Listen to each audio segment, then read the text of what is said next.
Listen, I played in the NFL. I've taken enough shots to last a lifetime. And let me tell you this, taking a shot just to lose weight, that's not a smart play. That's why I roll with Brain IQ. The all-natural weight chews cut cravings, boost metabolism, and sharpen focus. No needles, no chemicals, no crash. Just results you can chew on. And Brain IQ is not just about weight chews. They've got a full lineup of all-natural products to keep your mind sharp, your body fueled, and your health on point. Skip the needles, choose natural. Order now. BrainIQHealth.com/REF/1LiveStew. Brain IQ Chews. Smart, natural, built for results.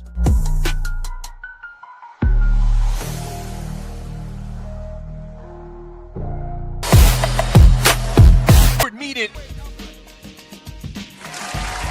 And we've got to thank God every minute of every day. Good morning, world. It's your guys, the Two Live Stews, Doug Stewart, Ryan Stewart, the makeup of those stews. And this is your Two Live Stews experience. Hit that applause again, man. Got to give a great good morning to the wonderful Shedrick Moore. Appreciate you, Shad, more than you know, man. Got a funny story to tell you next week, Shad. Shouts out to the great St. Louis Ron.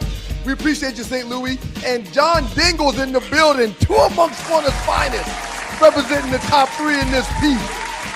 Last but not least, an honorable mention to the Reverend Ike Stewart, 22. We appreciate you, Reverend Ike. Good morning to you. Good morning to all of y'all. And good morning to you, Dougie Stew. How you feeling this morning, sir? Fantastic, sir. How about you?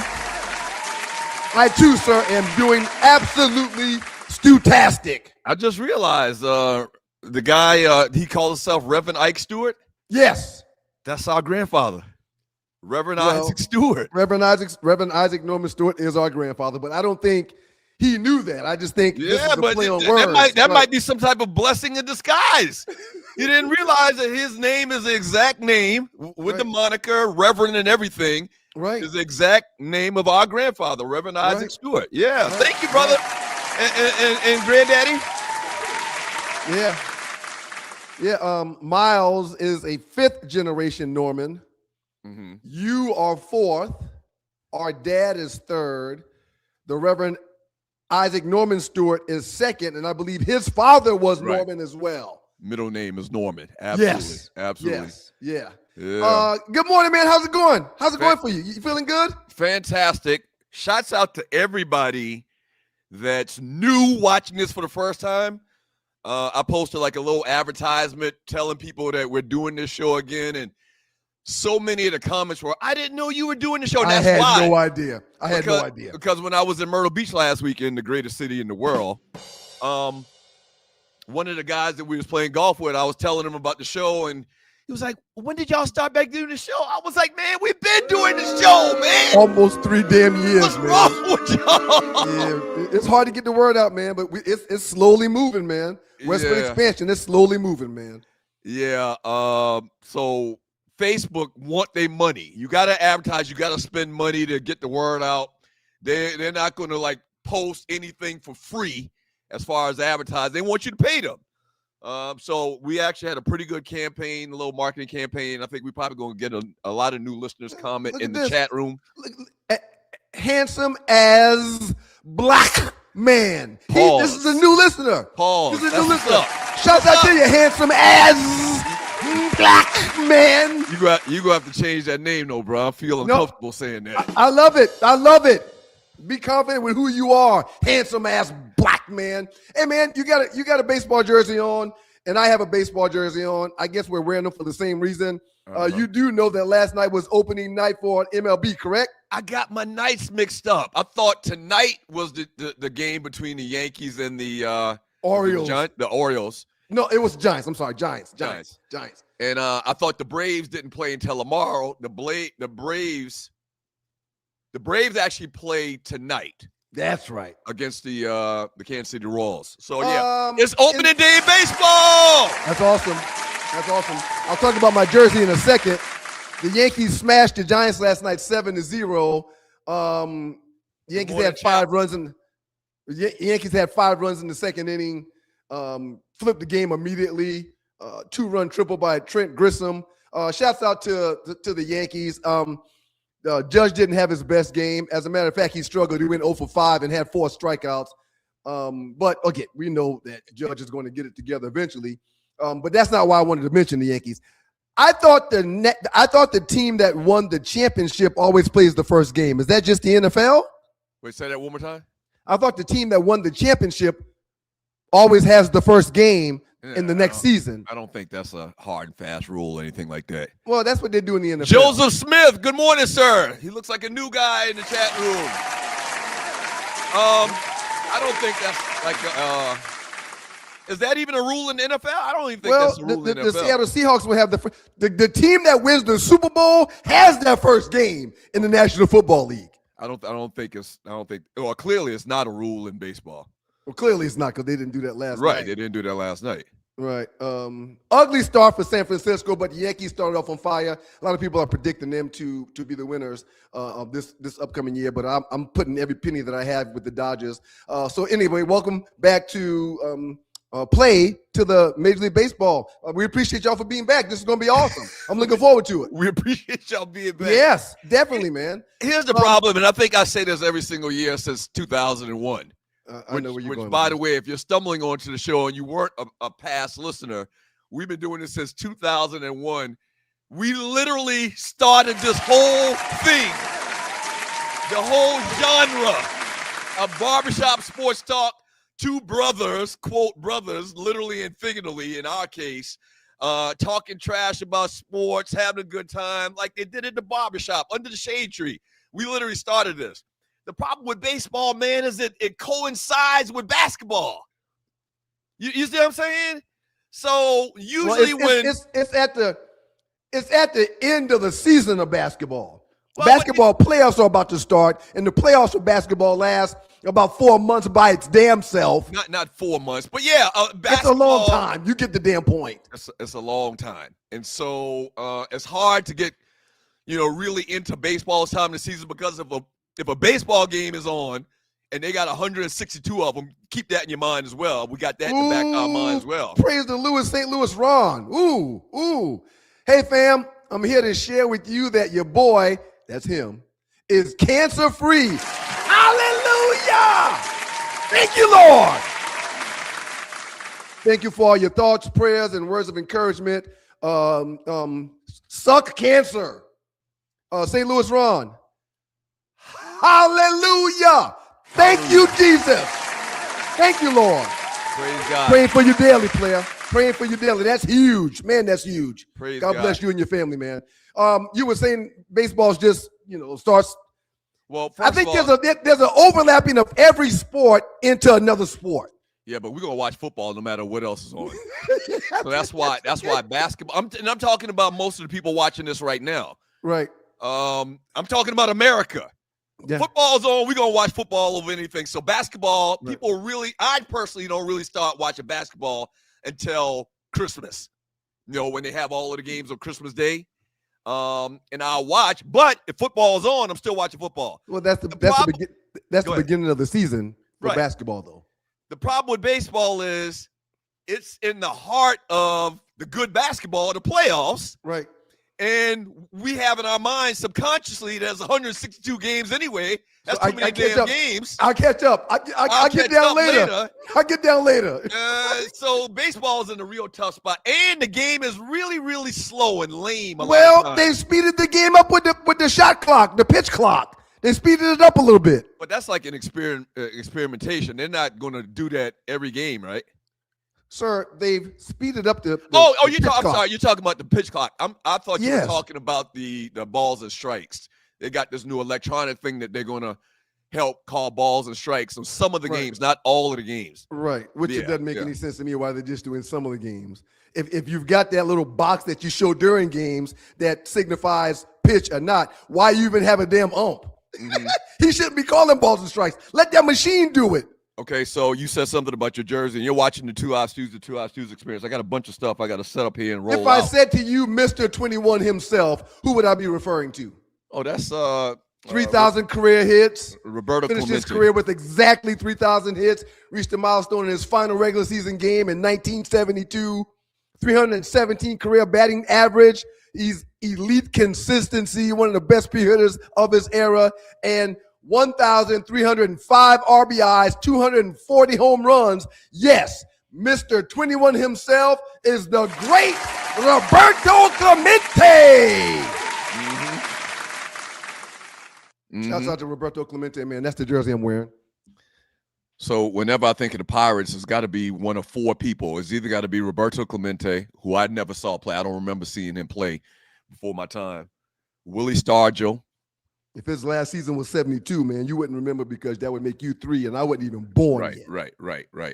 The great Willie Stargell, Pops. Dave Parker, the Cobra. The We Are family. Brother. The We Are 88. Zysai 88. Not that Dave Parker. And who else? There was more. Oh, Barry Bonds. For the first part of his career. So, yeah, man, baseball season is back. Let's go Braves. Let's get it done this year. We've been down a little bit. Shouts out to Ronald Acuna, one of the top 3-4 best players in the game. Played good in the World Baseball season, Classic. baby. Played good in the World Baseball Classic. Whose jersey are you wearing?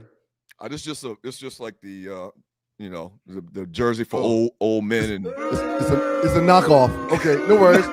No worries. It's cool. You can wear a knockoff. It's a Braves jersey, but it just doesn't whose numbers on the back? Whose numbers on the back?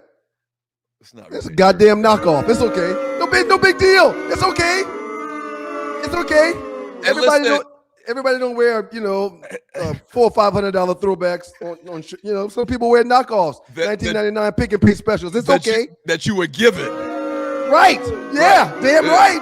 I ain't paid for none of them. And this ain't a knockoff. This ain't represented to be a player's jersey. It's not. It's supposed to be like a warm-up jersey.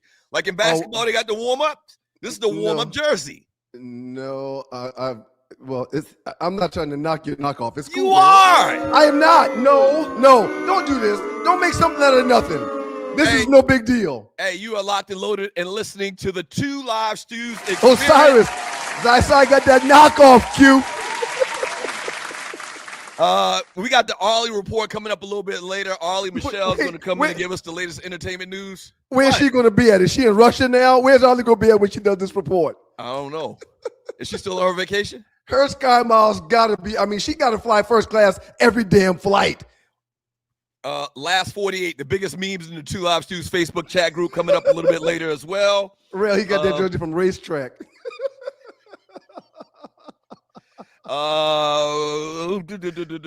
And that's fine if you wear the Racetrack jerseys. That's fine.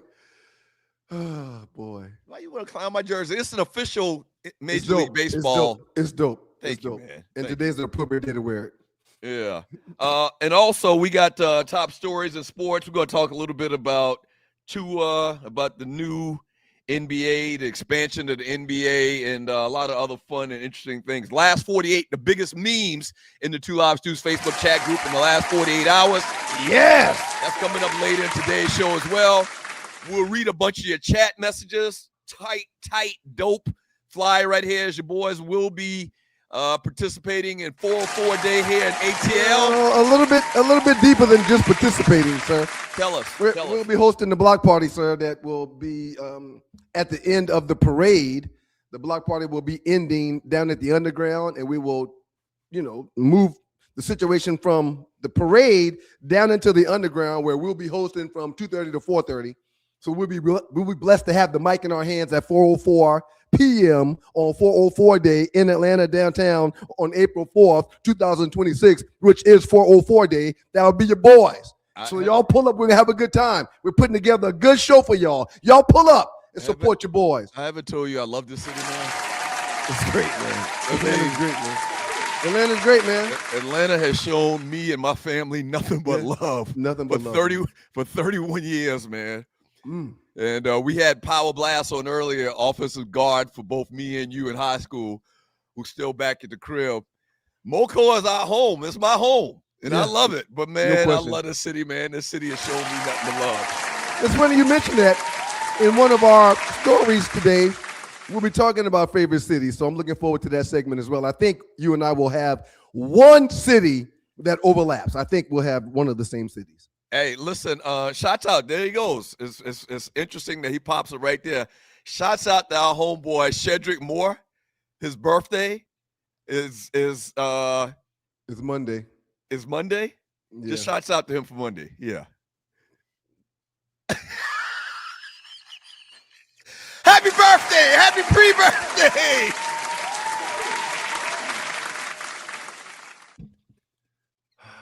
Appreciate you, Shad. All you do, man. Moco's finest in the building. And we're going to give you another shots out on Monday. Happy birthday!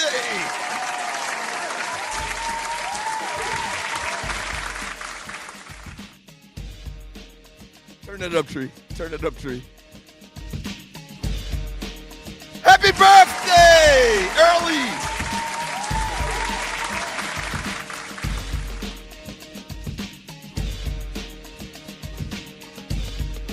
Up next in the doghouse with you guys, the Two Live Stews, Doug Stewart, Ryan Stewart, the makeup of those stews, man.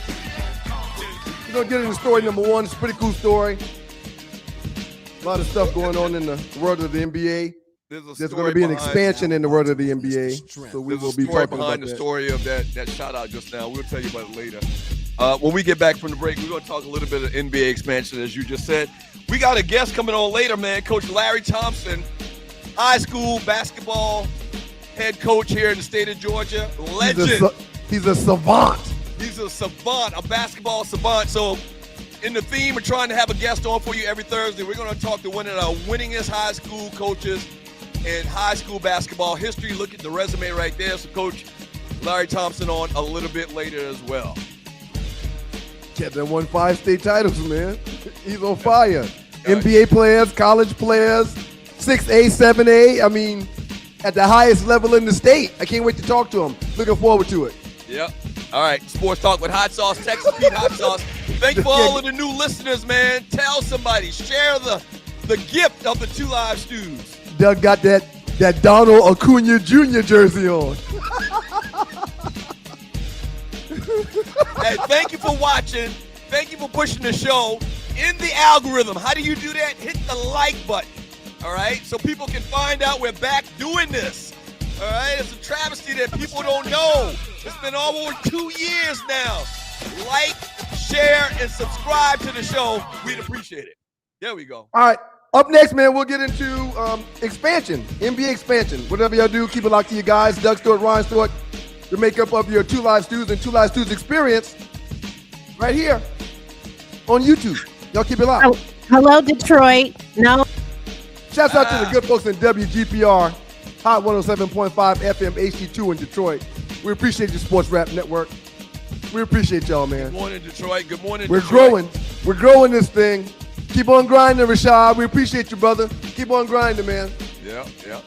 There's a bucket of gold at the end of that rainbow, Rashad. We appreciate y'all. Y'all keep it locked. Two Live Stews. This guy, man. I mean, you blew my mind, man. Listen, I played in the NFL. I've taken enough shots to last a lifetime. And let me tell you this, taking a shot just to lose weight, that's not a smart play. That's why I roll with Brain IQ, the all-natural weight chews, cut cravings, boost metabolism, and sharpen focus. No needles, no chemicals, no crash. Just results you can chew on. And Brain IQ is not just about weight chews. They've got a full lineup of all-natural products to keep your mind sharp, your body fueled, and your health on point. Skip the needles, choose natural. Order now. BrainIQHealth.com/REF/1LiveStew. Brain IQ Chews. Smart, natural, built for results.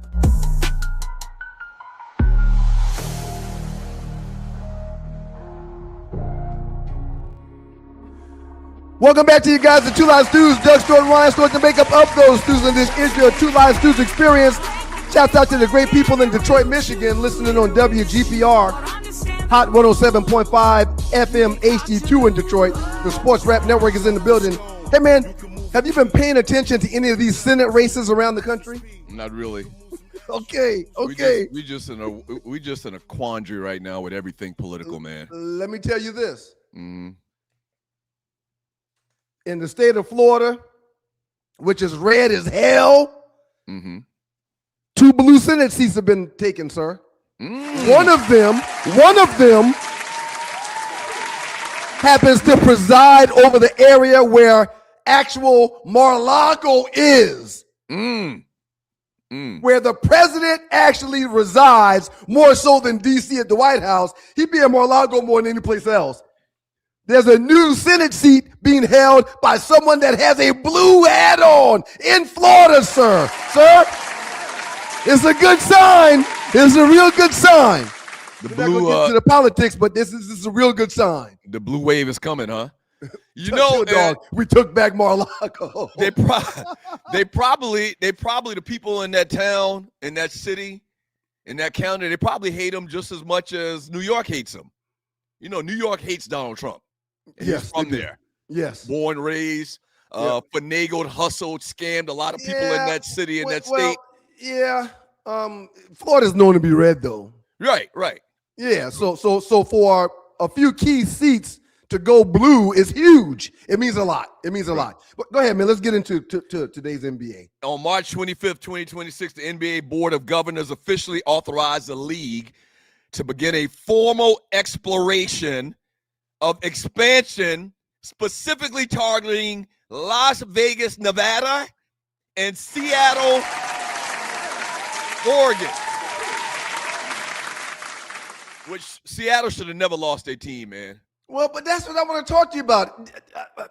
So you're going back there? You took a team from there, sent them to OKC. Now you're going back to Seattle. I'm confused about that. Well, a lot of these teams move around because of money. They get a better deal and a better offer in another city. Like I think a lot of times when I was young, man, I always associated the city with the team. Like, I think when I was younger, I always thought the team was owned by the city. No, they're individual owners. Yeah, individual owners. The individual owners, these are individual businessmen. If they can, uproot their business and take it to another city and pay less in taxes, less in rent or whatever for the building or whatever, they do it. I think we forget that sometimes, man. And Seattle, didn't want to give the deal to the Supersonics that OKC would give to them, and the rest is history. So what's what's going to be different that allows them to stay this time? And B, will they go back to the Supersonics, or will it be something else, something new? Well, you know what? I don't know all of the inner workings of that, because naming rights, like the whole thing with the Houston Texans, the Houston Oilers, and the Tennessee Titans, like Houston would not give up the name Oilers to Tennessee. Okay, that's good. And then you had back and forth with the same type of thing with the Cleveland Browns and the Indianapolis Colts and who's the other team? The Baltimore Ravens. So it's just I think everybody agrees, man. Seattle should have never lost a team. They should have never, because and another part of that is we look at fan participation, fan loyalty, and the Supersonics fans were some of the best fans in basketball. So, but they took the team. They took the team, man. But you know what? That's a point that you need to understand as a sports fan. Is really it's business. Don't take this personal. Don't get mad. It's business. It's business. It's business. A couple of nights ago, there was a Hawks game on, and I popped it up on my TV. And we'll get back to this expansion here in a second. A couple of nights ago, shout out WGPR, we appreciate y'all. A couple of nights ago, I popped on the TV to watch some of the Hawks game, and it was blocked out. I'm in Columbus, Georgia. The game is an hour and a half away, and because it wasn't a sellout game, they refused to show it on TV. The game was blocked out. So was that happening in Seattle back in the day when they were the Supersonics? Is that one reason why they moved the team so easily? And if so, why are you going back there? Well, they got a lot of fan participation. Excuse me. They got a lot of fan participation historically. And even now when they talk about the old Sonics, everybody will say, I saw Wilbon say the other day on that show, like they had some of the best fans in basketball. It was all about money, man. They uprooted them cats and left. A lot of teams now, a lot of this Braves jersey. Okay. I think the Braves started out. They started out in Boston. This was part of the book that I read. No, you can't buy that Braves jersey at no Braves game. Not that jersey. Leave my goddamn jersey alone, man. Mm-mm. So the Braves started out in Boston. They were the Boston Braves. Then they moved to Milwaukee, because I just read this in the book that I read a couple of weeks ago, or finished reading a couple of weeks ago. Then they moved to Milwaukee. Then they moved to Atlanta. Mm-hmm. A lot of teams have, moved from one city to the other. The Lakers originally went, and I thought about this, and this is crazy. Like, I'm 40 years old, 30 years old, maybe, probably 30 years old, and I saw where the Lakers originally were in Minneapolis, Minnesota. Yeah. That's why they're called the Lakers, because of the Great Lakes. It never made sense. Why are they calling this? What does Lakers have to do? What is this word Lakers in the first place? What does it have to do with Los Angeles? So it happens all the time, man. I'm happy that Seattle's going to get their team back. And somebody said in the chat that they're going to be the Supersonics. And I'm excited they're going to get a team in Vegas. Anything in Vegas is good. Anything in Vegas is good. That's two teams, Seattle and Las Vegas. That exclusively will be the 31st and 32nd team. The target date for the first season will be 28-29. And allegedly, that's crazy. That's 2 years. Allegedly, if you want to jump in this action and be the owner or place a bid to get one of these teams, it's going to be $7 billion to $10 billion. That's easy work, man. In 10 years, the price will be doubled. Yeah. And so if you can get that money, or you're attached to somebody that can front you that money, or if you're like a Magic Johnson or a LeBron James who said he doesn't want that action in Vegas, just keep that in mind. It's $7 to $10 billion. The final decision is expected by the end of this year. Sir, my next and last question for you is simply this. And you're watching the Two Lost Dudes Experience. Thank you for joining your boys. Who wouldn't want to throw their name in the hat to be a part of one of these expansion teams? And because this is the 31st and 32nd team, and they're both Western teams, they'll both be added to the West. So they'll be moving the team that's in the West to the East to make it average out equally when it comes to competition in these brackets. So it'll be one of the teams from the West that's further out east. New Orleans to Seattle, and Seattle definitely has to be in the West. New Orleans, Minnesota will be two of the teams that's considered to be moved to the East from the West. That makes sense. They both should be in the damn East anyway, so I get that. That totally makes sense. Oh, definitely New Orleans. I would definitely put New Orleans in the East. I mean, yeah, I would definitely put New Orleans in the East. So that equals the conference realignment that will take place because of it.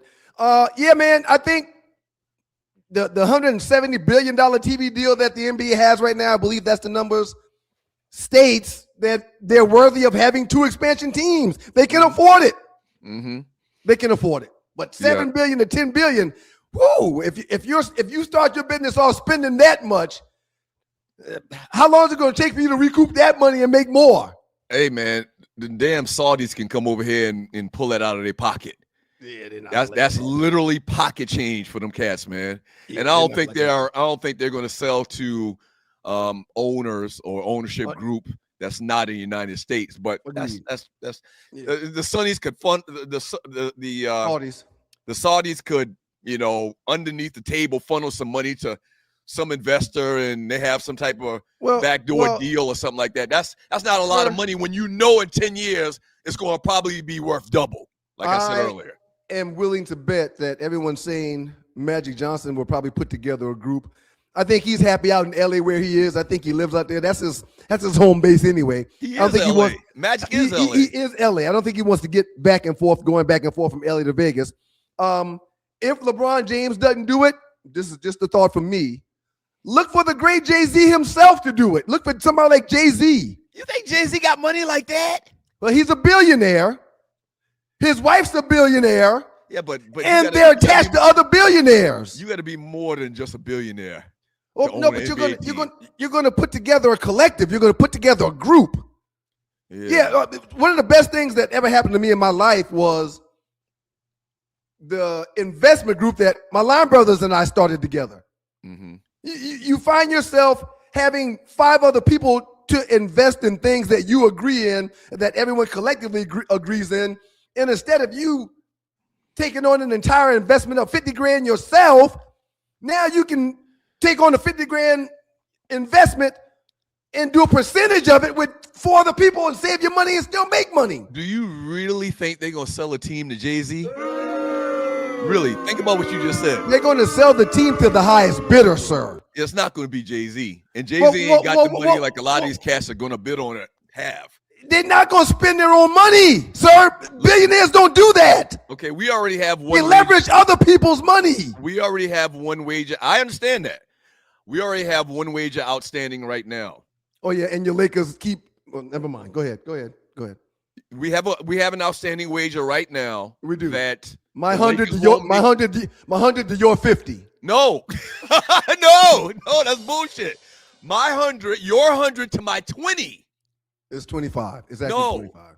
My 100 to 25. my 20 to your 100. Whatever the it Lakers is. won't make it to the Western Conference Final. I'm willing to bet you $5,000 that Jay-Z will not own an NBA team. They're not going to let Jay-Z buy an NBA team, buy into the NBA. 5,000. Well, no, because it's too many billionaires that will want this action. I'm not going to take that bet. But that's what I just said 5 minutes ago. Nah, they're not going to let Jay-Z. Nah, you talk about Good Old Boy Network. That's the ultimate Good Old Boy Network. Well, Owning a professional franchise, sports franchise. Sir, it's going to go to the highest bidder. So there's no race when it comes to that. They're not going to get a bid of $12 billion from Jay-Z and sell it to a Nordic for $8 billion. They're not going to do that. They're going to take the highest bid. You don't think there's overwhelmingly richer Nordics in this country than what Jay-Z has? Well, are they interested in basketball, though? Do they want a team? It ain't about being interested in basketball. It's about a profit. It's about making, flipping a dollar. Okay. Yeah. How much you want to bet, though? Let's just do that. Let's settle with put your money where your mouth is. There's no specificity to this bet. All right. So if you win, if Jay-Z owns whatever. But I'm not taking a bet where I've got one person and you've got the field. I'm not doing that.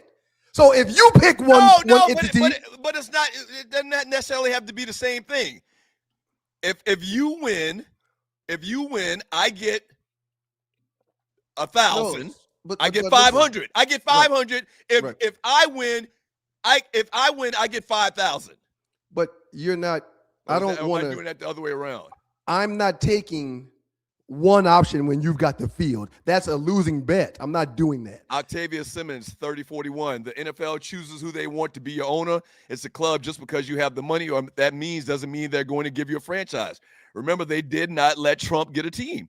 That's the perfect point. Right. It's a good old boy network. Like they're going to hire somebody that they like, that they feel like they can hang out with and go to dinner with and play golf with or whatever. You're not going to invite no damn Jay-Z in their little party, in their little group, their little fraternity. You do know that Jay-Z sits at the table with every NFL owner already, right? Yeah, I understand that. You do know that he's not a good old boy, but he's at the table and making decisions with the good old boy for the most popular sport in the world. You can't be this naive, man. Okay. Let's put your money where your mouth is. If Jay-Z is the new NBA owner, I will give you $100. As a black man, you shouldn't be saying what you're saying right now. That's all I want you to understand. So, and if Jay-Z does own, they're not gonna sell no team to no black man. If Jay-Z, but you saying that as if I'm saying that. I'm telling you the scenario. Right. If you really believe what you're saying, you'd make a wager. I'm not taking. That's what gentlemen do, is make a wager, a gentlemanly wager. I'm not betting against the field. That's just too many options for you. I'm not doing that. If you pick one entity and I pick one entity and one of our entities win, then let's go for it. But I'm not giving you the field. Shouts out to you, Antonio Ladson. Look our homeboy Antonio, Frank, a.k.a. Frank. Talking about it's a travesty they didn't let Trump buy a team. I think he votes red, man. No, he no way in the world. No way in the world. And guess what else about Frank too? He loves, I'm gonna say it. Frank loves the Boston Celtics. Damn. Only ninja in the world I know that loves the Celtics. We don't like the Celtics, man. Are you kidding me? He's just different in that regard. I don't know why. I don't get it. I've always asked him. Did he say it's a travesty they didn't let Trump buy a team? Are you serious? He said it's a travesty they didn't let Trump buy a team. I never look at this nigga the same. Now listen, mind blowing. Are you playing radio here? You really believe that Jay-Z lined up against everybody else? Sir, this world is about relationships, and the white men that he sit around the table with in the NFL, they like him, and that's all it takes. Hey, man, call the commissioner on my behalf. Let him know I'm putting together a team with 5 other white guys and me. Word on the street is they didn't like him for that whole Bad Bunny thing. They were mad at him for that. Yeah, he's been doing that job 4 years now, man. 5 years now, man. Uh-huh. They're fine with Jay-Z. Yeah, the NFL drew a line in the sand with Trump. Well, they're not down with him. You talking outside of your neck. If you really meant what you were saying right now, you would make a wager. And hey, everybody man, listening to the show knows that. I love sports. I say that all the time on this platform and on every platform I'm a part of. On top of me loving sports, I love big-time players. I love MVPs. I love difference makers. And up next in the doghouse with the Two Live Stews, we got one of the biggest difference makers in the damn world. Head coach Larry Thompson will spend some time with the Two Live Stews. And I can't wait because he's great. He's greatness. He personifies greatness, and we'll be talking to him up next. I hope that is his cell phone number on the bottom of the damn flyer. Can't go start getting calls. Well, that's good. Saudi Arabia. Well, Czechoslovakia. Listen, I'm sure there's a lot of people that would love for their players to be a part of his team. A lot of parents would love for their kids to be coached by this man, right, Brother Larry Thompson. Wow, look at that resume. Coach Larry Thompson coming up next with the Two Live Stews. Don't go away. Shouts out to you, WGPR Hot 107.5 FM HD2 in Detroit. We'll be right back with Coach Larry Thompson. Y'all keep it locked. Can't hate on Jay-Z. Golly, that's tough. It's tough in this world, man. How am I hating on Jay-Z with keeping it real? You can't please your own people. This is very Trumpian what you're doing right now. You do this type of stuff all the time. Right. Every time I bring up Jay-Z, you go the opposite direction. Oh no. That's another thing. That's another thing. Why you ride Jay-Z like that? His testicles. Why you ride his testicles like that? Why are you getting so upset? Being stranded on the side of the road, y'all, in Metro Atlanta is very, very stressful and it's dangerous. Bay 11 Towing is who you need to call. Bay 11 Towing's response times always outpace those national brands. I've been beside the road in Atlanta before, and when you're waiting for hours on a tow truck, it's not cool. Bay 11 Towing says they get to you faster, and they're more cost-effective and efficient while doing so. Whether you're dealing with a flat tire, a dead battery, or a full-on straight breakdown, the team at Bay 11 Towing is ready to get you safely back on the road or get your vehicle and yourself where you need to be. So next time you find yourself in a jam, Bay 11 Towing, give them a call at 404-770-6949. Again, that's 404-770-6949. Bay 11 Towing, where speed and savings come together to get you safely to your destination. Check them out at 404-770-6949. Fast, reliable towing that doesn't cost a fortune. Bay 11 Towing.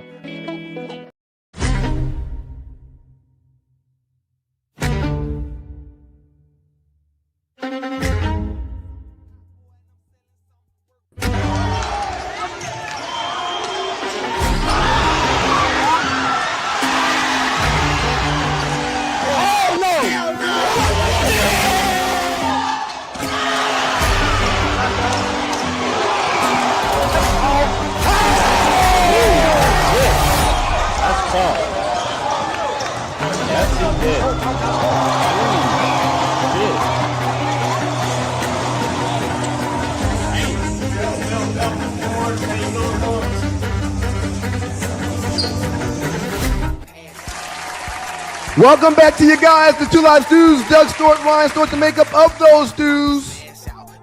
We appreciate y'all for being here. Shouts out to the good folks at WGPR Hot 107.5 FM HD2 in Detroit.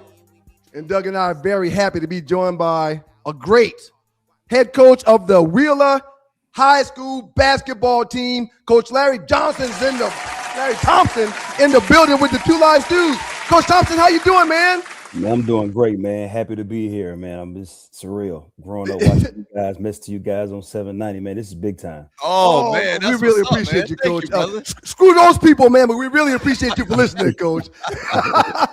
Coach, look, man, the first question I want to get into with you before we get into the great success you've had at Wheeler High School and in your career, what kind of coach are you? You one of those hard-nosed coaches that doesn't allow for excuses? You one of those get-in-your-face coaches, or are you more laid back like a Tony Dungy type of coach? Nah, man, I'm on these kids' ass every day. I love it. Accountability is what this generation needs, and I have a passion for seeing kids be successful. But on top of that, I think them learning how to work for what they want at a very, very young age is going to take them way farther when the ball stops bouncing. So I'm super, super tough on these kids. I hold them accountable every single day. If you ever came into one of our practice, you'll know, like, we don't play the radio with them because when they leave our high school walls, they got to be ready to rock and roll in the big time way. So we're definitely hard-nosed and definitely blue collar. Coach, how well do you know the parents of these kids that you are tough on?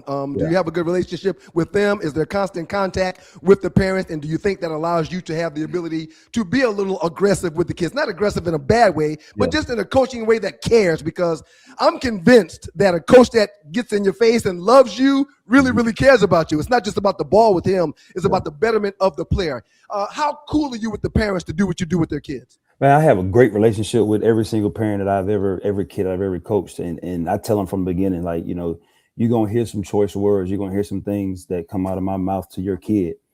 Don't judge the content, maybe because I see something in your kid that they don't even see in themselves yet. And having that relationship, that personal relationship with each and every parent, if they are who they say they are in the beginning, then they'll sit back and, you know, watch and let those guys, you know, go through adversity and grow up. So that relationship is huge. That relationship is big.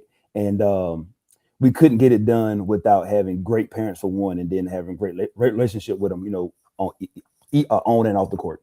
Talking to head coach Larry Thompson with the Two Live Stews, Doug Stewart, Ron Stewart.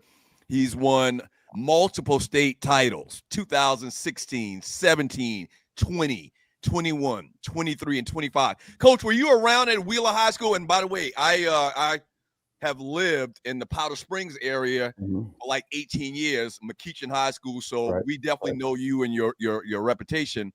When I talk about players that came through Wheeler High School, were you there at the time where Sharif Abdul-Rahim was there, or did you come after him? No, Sharif is a little bit older than me. I took the job over in 2017-18, 2 years after Jaylen Brown graduated.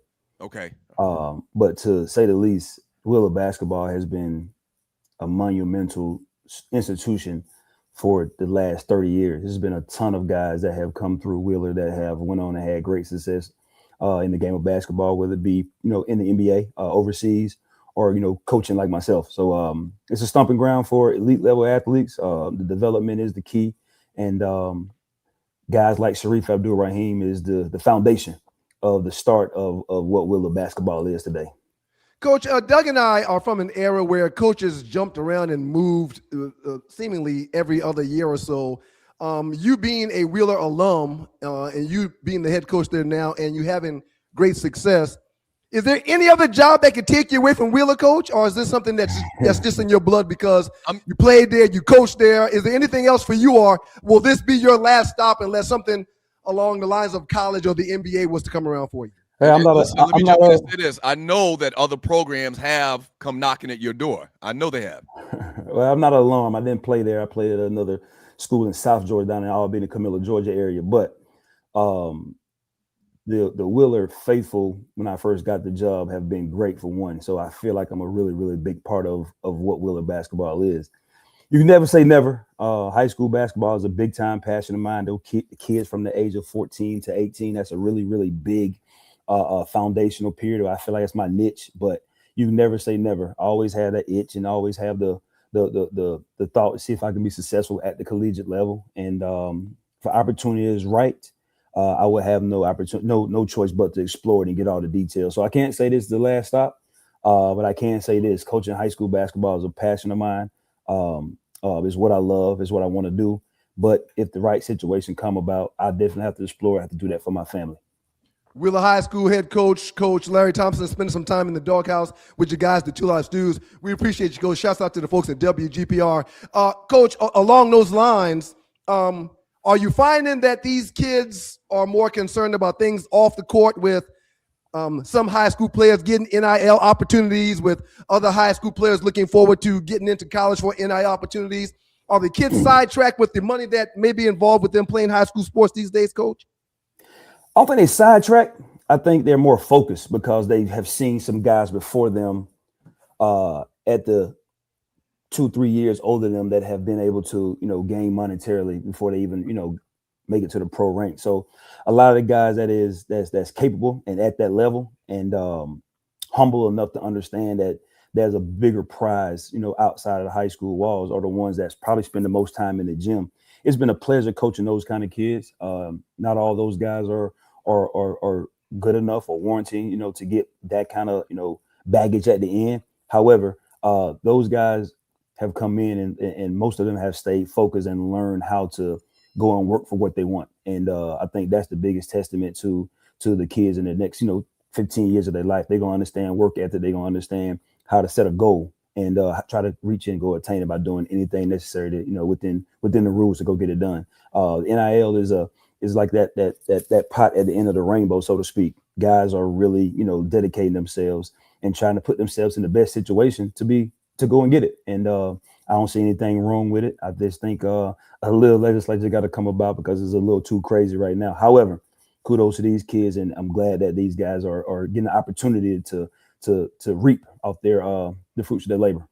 Finishing up with Coach Larry Thompson with the Two Live Stews, Doug Stewart, Ryan Stewart, big time successful national championship winning high school basketball coach here in the state of Georgia. And Coach, last question from me. You talked a little bit about the state of college basketball or high school basketball right now as it pertains to kids going to the next level. In particular, what is something that you would like to see change? You talked about legislation just now a little bit, but more specific, like what would you like to see implemented to kind of like straighten the course of where we're going right now? Because you're right. It seems like the wild, wild west in basketball, in sports, period, high school, college, and how it pertains to the professional ranks. Yeah, it might be a little bit above my pay grade, but what I would love to see, and we got to keep the main thing because these kids got to get an education while they're there, right? Right. It's really hard for guys to jump from place to place to place and still be able to keep up with their academic situations. The ball is going to stop bouncing one day, and the money that these guys are making, while there's some of them are life-changing money, not all those guys are making life-changing money that's going to hold them for the next 15 years of their life. So I feel like we got to have some type of cap on the number of places kids can move, because we got to put academics back in the student. They got to be in a situation where they can go out and get a job after the ball start bouncing, because everybody can't be a pro. Again, I think that's a little bit above my pay grade, but for me personally, it's kind of a little funny that the kid can graduate from college and they've been at 5 different institutions in 4 institutions in 5 years. I think that's a little hard to do. I know when I was a student athlete, we'd be on the road for 2 days, and I come back and I got a ton of schoolwork. It's like almost overwhelming.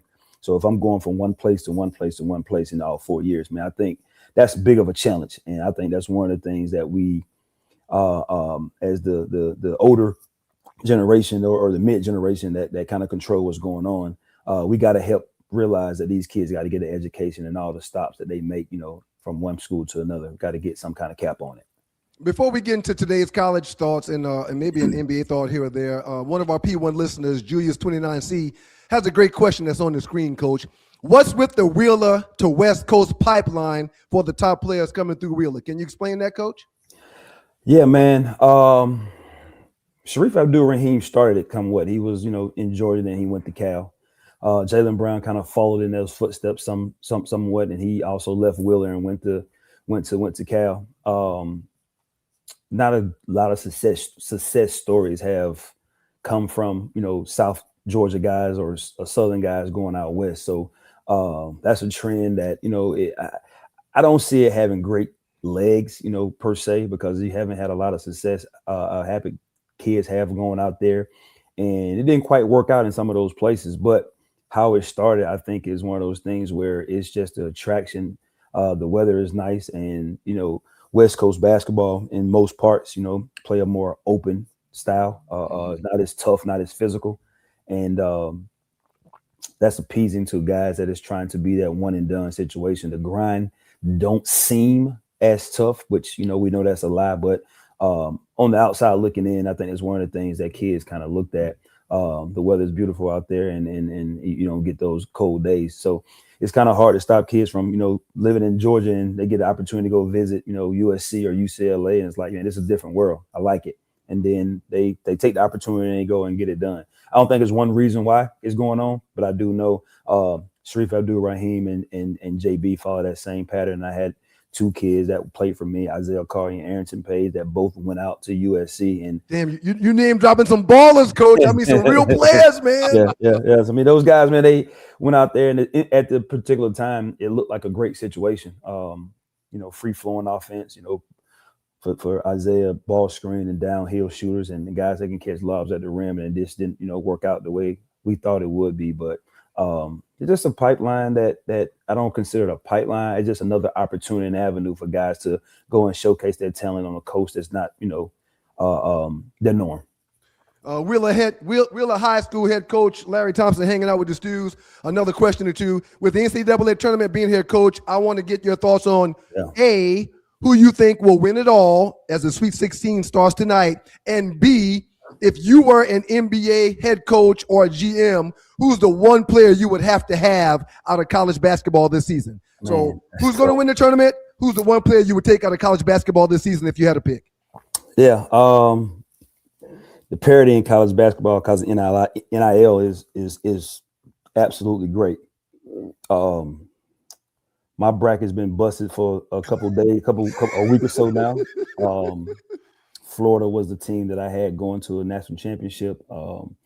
That pedigree, winning mentality they had brought from last year, and how the sheer size of their team, I thought they would, cause problem in the tournament. But it's all about matchup. So if I look at it now, I think Duke got a scare early against Siena, and now I think they've righted the ship somewhat.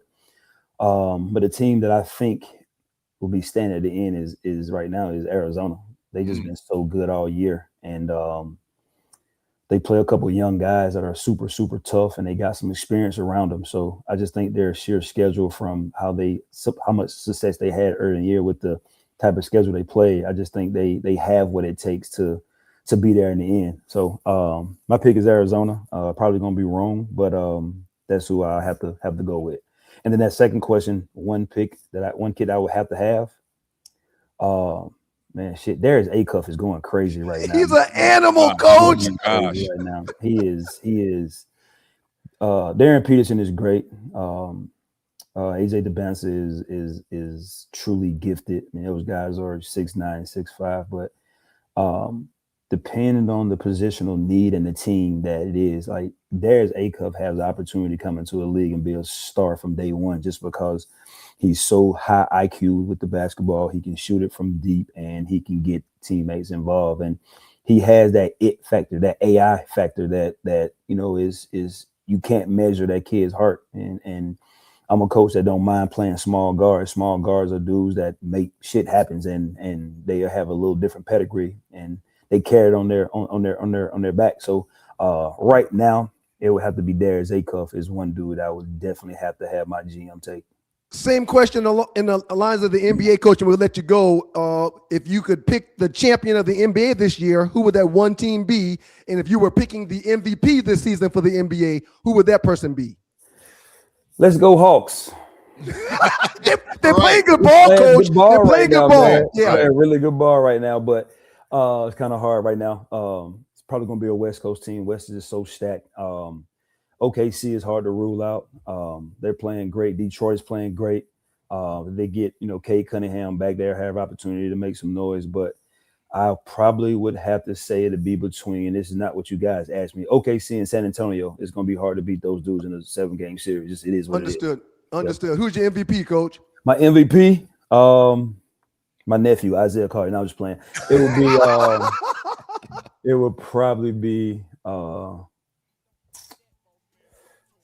Shea or Victor Wembanyama. It's gonna be hard to go against Victor, and if Shea gets it, he deserves it as well. Hey, Coach, man, we're happy for you, man. You kicking butt, man. We really appreciate you taking the time to come into the doghouse. Keep being you, Coach. These kids need people just like you, coaching them up and mentoring them up when it comes to life. We appreciate your time and all that you're doing out there at Wheeler High School, Coach. Thank you very much. Appreciate y'all for having me, man. There he is, Coach Larry Your Thompson, coach, Wheeler High School. Yes, sir. That was dope. It's a couple things I want to run by you concerning that interview we just had with Coach Thompson.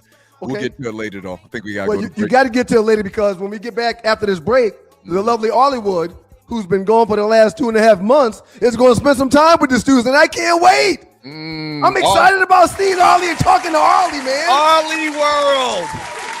It's Wood, W-O-O-D. It's Wood.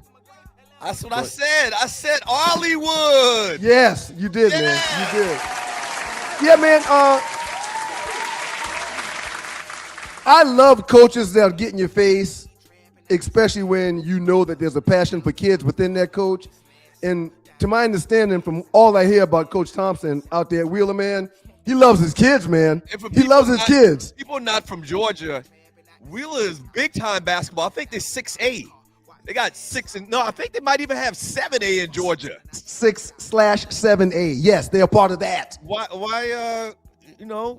would Georgia Tech give them an interview? Well, we've got a coach now. Oh, y'all do? Yeah, we've hired a coach. Okay. Do you like him? I'm pleased, and we'll talk about that here in a little while as well. I'm pleased with our coach. Okay. You've heard of Troy, right? You know the success that Troy has had the past few seasons. Troy University? Yes. No, not really. Why? That's where y'all got the coach on? We'll get into it later. We gotta go to break. Coach Scott Cross, former Troy University's coach, who's been in the tournament, NCAA tournament, the last 2 seasons with Troy. He's our new head coaching hire over on the flats with Georgia Tech basketball. What's his name? Scott Cross. Some people are saying that he is a mini Bobby Crimmins in the making. So I'm very happy with Coach Cross being hired. Now, would I like Wheeler High School's Coach Larry Thompson? I think that'd be great. But I am at peace with Scott Cross. Okay. All right. Go Coach Cross. Yeah. Whatever y'all do, y'all keep it locked. We got Hollywood coming in the building with an Ollie report up next on the Two Live Stews. Few birthdays, a few stories. We appreciate y'all for being here. Hollywood's up next. Keep it locked. Yeah. Thanks for joining your boys. My name is Donald Bradley. I'm the CEO and founder of Planet Marketing here in the United Kingdom for another amazing event. Today we had over 2,000 individuals coming to be educated and be recognized on what we believe is the fastest growing business on the planet. Never before have I gone to a local event in a country anywhere and had 9 rings to pass out, 9 six-figure rings from over $100,000 a year to over $500,000 a year. Stay tuned. Right place, right time, right people. If you know anybody that's involved in Planet Marketing in the 22 different countries that we're doing business in, get back with them. Everything in life is all about timing, but more important than timing is something called positioning. We are looking for leaders in a country near you. Join us.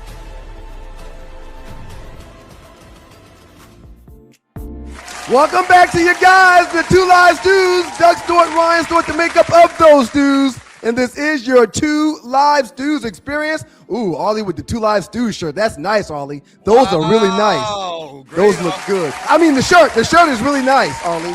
Your mic is off. Your mic is off. Unmute your mic. Unmute your mic. Good morning, Hollywood. How you doing? Hey. What it is? What it is, though? What's up? That's right. That's it. You got the curly hue going on this morning. I do, and the red glasses. This is what happens when you wash your hair and your stylist don't call you back right quick. I guess you know. This is what happens when you wash your hair and your stylist don't call you back. I was trying to get to her. I text her on the plane on the way back yesterday. Hey, you guys, I'll tell you in the morning. Oh no, please see me, y'all. Ollie, but before we get into your birthdays and into your report, Ollie, how was your trip? You spent some time in Portugal this past week. How was that? They love amor. That's all I knew when Portuguese first is a hard language. You would think both of my god sisters speak fluent Spanish, and both of them were struggling. So then you therefore know. And Arlie Michelle was struggling. I was trying my best. I had the little app with all the translator apps stuff on the phone. It's like you flipping to the people and they got to read it and they looking at you like, you dummy. But we talk about people. We talk about like immigrants and stuff. We really should stop that. We really should, because them people are smart. You are a hot commodity if you over there speaking English and Portuguese and Spanish and some of the people spitting out French and I'm like, y'all smart, because I can't get this good English together. And you want me to?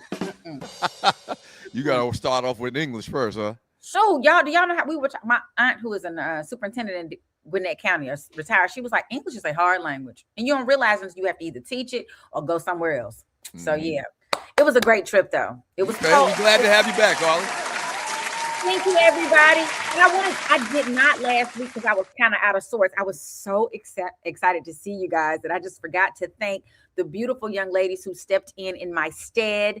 Jay Brandon, Sunny.com, and Fly Girl Tammy Gilliam, one of Benjamin Elijah May's high school's finest. We went to the same high school. So shout out to all them. Thank you guys for stepping in. I missed Fly Girl last week, man. I know you missed her, and I saw Ryan. He was excited to see he was gonna take when he goes to Dallas in a little while. He's taking her out. Well, you're taking her out, Doug. I don't think you know it, but you're taking her out. What? Right, we're gonna show Fly Girl some love when I get to Dallas for sure, man. She did an outstanding job in your absence, Ollie. But Ollie, welcome back. Welcome back. Welcome back. Welcome back. I want to tell everybody out there in School Nation, go ahead to the website and get yourself some gear. We got cute here again. Show y'all my cute shirt. Oh, that's awesome. Yes. Yep, we got all kinds of colors, all kinds of t-shirts. We got hats. I put my hat on this morning, but then I look like a troll doll, so I took it off. But yeah, and I can't find it to show everybody. Chia. Basically, that's what happened. So once again, become a tiny hat. It just becomes a tiny hat. 2livestewstore.com, 2livestewstore.com is where you can check out all of the merchandise that we got going. All right, let's get to your birthdays. Or you can scan that QR code that Tree's put in the corner. Thank you, Tree. We appreciate that. Let's get to your report, Ollie. Get your shirts and your stuff. Okay, y'all. It's your girl, Arlie Michelle, with the Arlie Report for the Two Live Stews experience on this Stewart Media and Entertainment Network. And we have birthdays. We got birthdays. Happy birthday to you. Happy birthday to you. Happy birthday. Day. Yes. I've been trying to figure out why Ryan has been yelling all morning. I was listening to Coach Thompson. Shout out to Wheeler. And goodness, McEachin girls usually have a great squad. They had like a 5-peat or something. They were just giving it to them people. But shout out to them. Great coach, great mentor. He sounds like such an awesome mentor. Those kids are lucky to have him. So thank you, Ryan, for the birthday song. You're welcome. You're welcome, Ollie. I was supposed to do it, but that's fine. People will accept you, I guess. I mean, they don't have a choice at this point because he gave it to us. Right. And we got it. All right. Y'all know the boss. Y'all know who the boss is? The lady boss, Mrs. Diana Ross. Ross the boss is 82 today. Wow. Happy birthday to Diana Ross. 82. Y'all, she known for them shoulders. That's what Beyonce got her little shoulder rolls from. Shoulder rolls. Ernest Lee Thomas. Do y'all know who that is? No. I don't think I ever knew his name was Ernest Lee Thomas. Well, we knew him as Roger on What's Happening and What's Happening Now. He's Mr. Omar on Everybody Hates Chris. 77. Wow. Roger's 77 years old. 77 years old. Damn. That puts everything in perspective, man, about us and how old we getting. Woo! 7-time All-Pro and 8-time Pro Bowler linebacker Von Miller is 37 today. Singer-songwriter. He's still playing. He played last year. I think he's still playing, man. Is he? Yeah. Yes. Who he playing for? Yeah. He done moved around to a couple teams in the last couple of years. Was it Denver last season? It was Denver or Buffalo last season. Played with Denver, Buffalo. He's played with a bunch of different teams, man, over the last couple of years. My knee hurts. That's what he's playing with. The team is called My Knee Hurts. Okay. Singer-songwriter Eric Bellinger is 41. Former NFL running back Rashad Jennings is 41. Unless y'all about to tell me he after getting hit. I'm not sure about Rashad Jennings. Von Miller was with the Washington Commanders last year. The Commanders. That's right. Yes, and we want to shout out to our very own What up, LSU? Sorry, Arlie. No, you're not.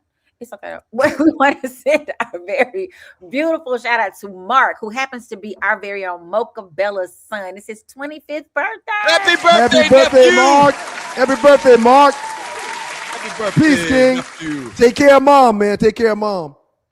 That's right. And that's such a monumental birthday, 25. Yesterday, Lark Voorhees turned 52. Juvenile. I love me some Juvenile. I will bag that thing up every time they play it. I feel.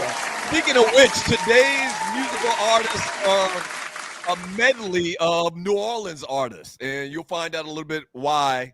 You'll find out why a little bit later. I will be in here having myself a good time because when I tell y'all, when I first went to New Orleans and they played all the second line music, like at the end of a party, that's how they end stuff or start. And I was in there just lost. I had never heard it. I didn't know what that was.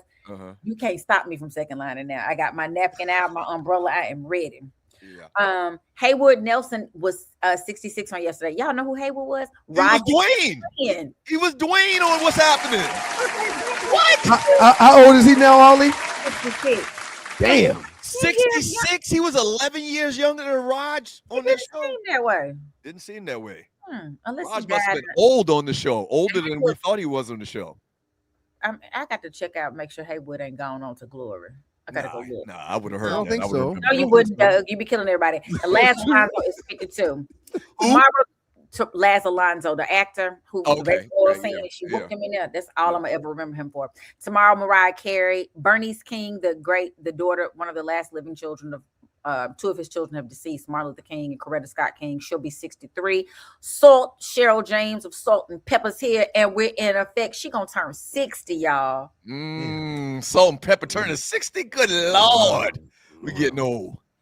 And Let It See will turn 54. Teddy Pendergrass, y'all remember there's a documentary out about him that I encourage people to watch. He was the original crooner before there was the big stages of like Usher and all these other artists. Teddy used to sell out stages. He would have been 76. And my namesake, Aretha Franklin, would have been 84. I love me some music. Teddy Pendergrass from the great state of South Carolina. Is he? Okay, yeah. Now they will argue that he's from Philadelphia, I think. But he was King Street, South Carolina. Yes. Look it up. Okay, I'm gonna go look. You know how he moved up north when he was young. Y'all know, well, that's what we all did. They went up 50 for me from Mississippi. You went up Highway 55, and wherever you landed up there was Joliet, it was Chicago, St. Louis. Same thing with us up Highway 95 north. Yep. See, y'all should have had a group. 95 north. Okay. So first up, y'all, as a story, we have Pinky Cole and this whole bankruptcy. I'm not sure if y'all have been following what's going on. She filed bankruptcy some time ago, and she's been very public. So I am not shading my Soror Sigma chapter, which is at Clark Atlanta University. She is a G to me. And people that don't understand, Doug, this is going to be right up your wheelhouse for the whole like financial piece of this. But there's a video she put out, and I think we have it. Okay. It won't play.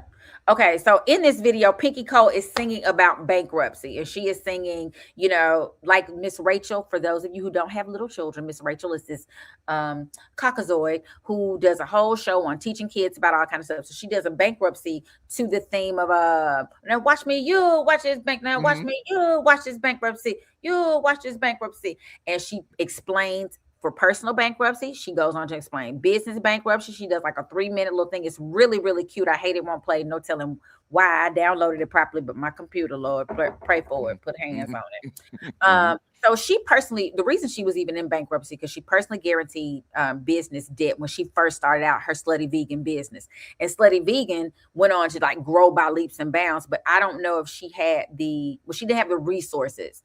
And so she owes quite a bit of money, $192,000 in Georgia taxes and $1.2 million, I guess, SBA COVID loan that she had personally gotten, not just the business, but that's all together. So she's currently on the Housewives, and they're showing that she got locked out of her residence. Well, legally she filed Chapter 11, which means all this stuff is all her assets supposed to be protected, and they shouldn't have done that. So the company has illegally done that. I think it was for like, you know how these folks do us sometimes, but here's where everybody's like, and she shouldn't have done that. That's why she, you know, we just be waiting to hate. She got to franchise the business. It's a lot going on. So unfortunately, she is caught out there, got locked out of what is a rental property. And that's what people are not telling you. It's a rental property. She didn't get locked out of her house. She got locked out of an earlier house illegally. And now they're putting it out as if it's her house. She and Big Dave. Y'all know Big Dave? Who's Big Dave? The cheesecake dude. Y'all never get Big Dave's cheesecake. No, Go down. I've heard of Big Dave's cheesecake. I didn't know the person though. That's Big Cole and Big Dave married each other. Two big non-meat eaters. And these big old Look, Rel is mentioning it. Is Slutty Vegan still married to Big Dave's cheesesteak owner? Yep, because she just posted them walking through the airport the other day. They're going to all these places and trying to, you know, get franchisees, I guess, to open Slutty Vegans. And like, they were in Ohio, they were in Savannah. I think they were somewhere in Texas. So people not familiar with the name Slutty Vegan, it's a burger shop that uses all vegan food, vegan meat. So the burgers are not beef. She's done a phenomenal job here in Atlanta. Like, do you think she tried to expand too early or too fast, or did she do too much, Arlie, in your humble opinion? That's what they're saying. You know, it's hard to say because these people get the benefit of doing it that way all the time. They can fail forward all the time. We got to just fail and we just horrible.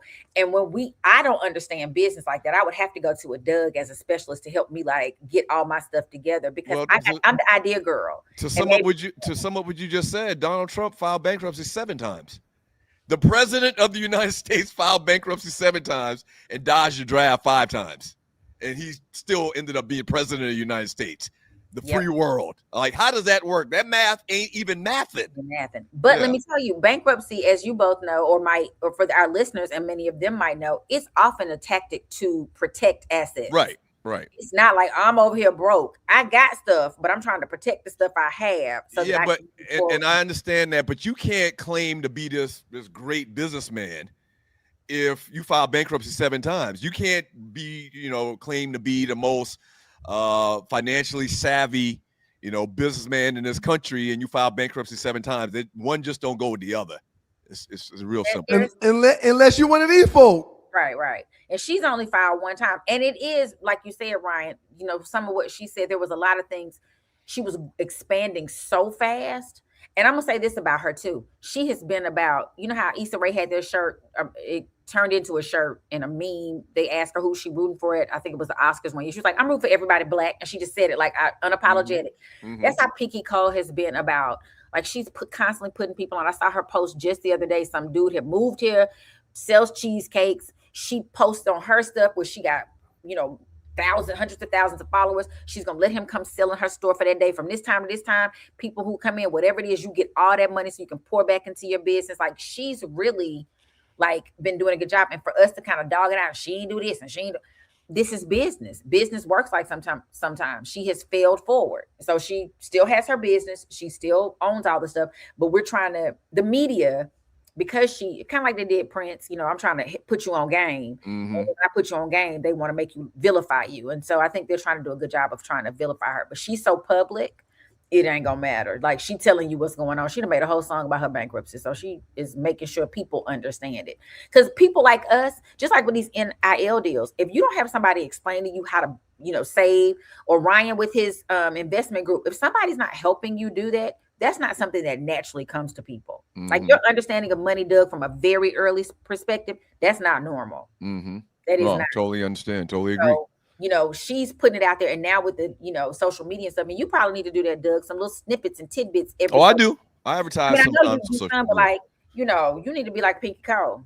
Right. And people need to hear you what you got to say. And on the backs of also what y'all said, Usher did an interview the other day, and he says he doesn't have anything negative to say about Diddy. And of course, he's taking backlash, and it is alleged that 50 Cent, I did not go look it up because I cannot stand 50 Cent. 50 Cent is already talking about him and restructuring what Usher said. People are fussing. And what I want people to do is to hear what people say, not what you heard them say. That is a very big problem in our society. I hear what I heard you say, not what you actually said. What he said was that Diddy has left a legacy. And sometimes he said there are other people who have an opportunity to have these kinds of things happen. And people remember their legacy, not that they had this horrible thing that they did or mistake that was made. You know, he wanted to put an impact on Diddy's music, his business, the culture, his mentoring, and how he did artists, people like Usher, who probably wouldn't. We won't say he wouldn't be where he's going to be, because God going to put you where you're supposed to be regardless of man. But in the grand scheme of things, they talk about putting you in places and spaces so you can meet the right people to put you there. And so he's catching a little backlash. What y'all think? I don't like when, so Puffy's probably been nothing but nice to Usher and helped him make a lot of money and helped him do a bunch of big things. He just said, I have nothing negative to say about Puffy. Which basically means if he doesn't have anything nice to say, he's not going to say anything at all. Right. That's all. I mean, he's not saying, oh, I wish I was down with Puffy and doing all these things to women and doing all of this bad stuff. He's just saying, out of respect for him and the relationship we had, I'm not going to say anything negative.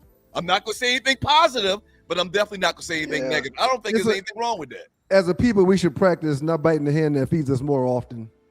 And I'm sure Puff has made this man a whole lot of money, and he's just trying to respect that. I'm not going to throw him under the bus when he's done this for me. So no comment. And that's a good thing to say sometimes. Basically, instead of saying something that could, no comment. Instead of saying something that could come back and bite you in the bookie. Yep. And it Damn it, I probably shouldn't have said bite you in the bookie when referring to Puff. But again, I understand what Usher was doing. Yeah, it's gonna be interesting, and we're just a culture that looks for the bad. We look for it. Like Arlie got big head today, and if once this blows up, once we continue to grow, people see me. I saw your hair the other day; it wasn't cute. People got stuff to say. I think your hair is cute, Arlie. I think your hair is cute. Ain't nothing wrong with your hair. Yeah. But somebody's gonna have something to say. Your red glasses all the time. You got no other glasses. Like, it's always something. Instead of like, thank you for getting out there and giving us information, or making us laugh this morning, or finding my mom always say, find the silver lining. So I don't have an issue with.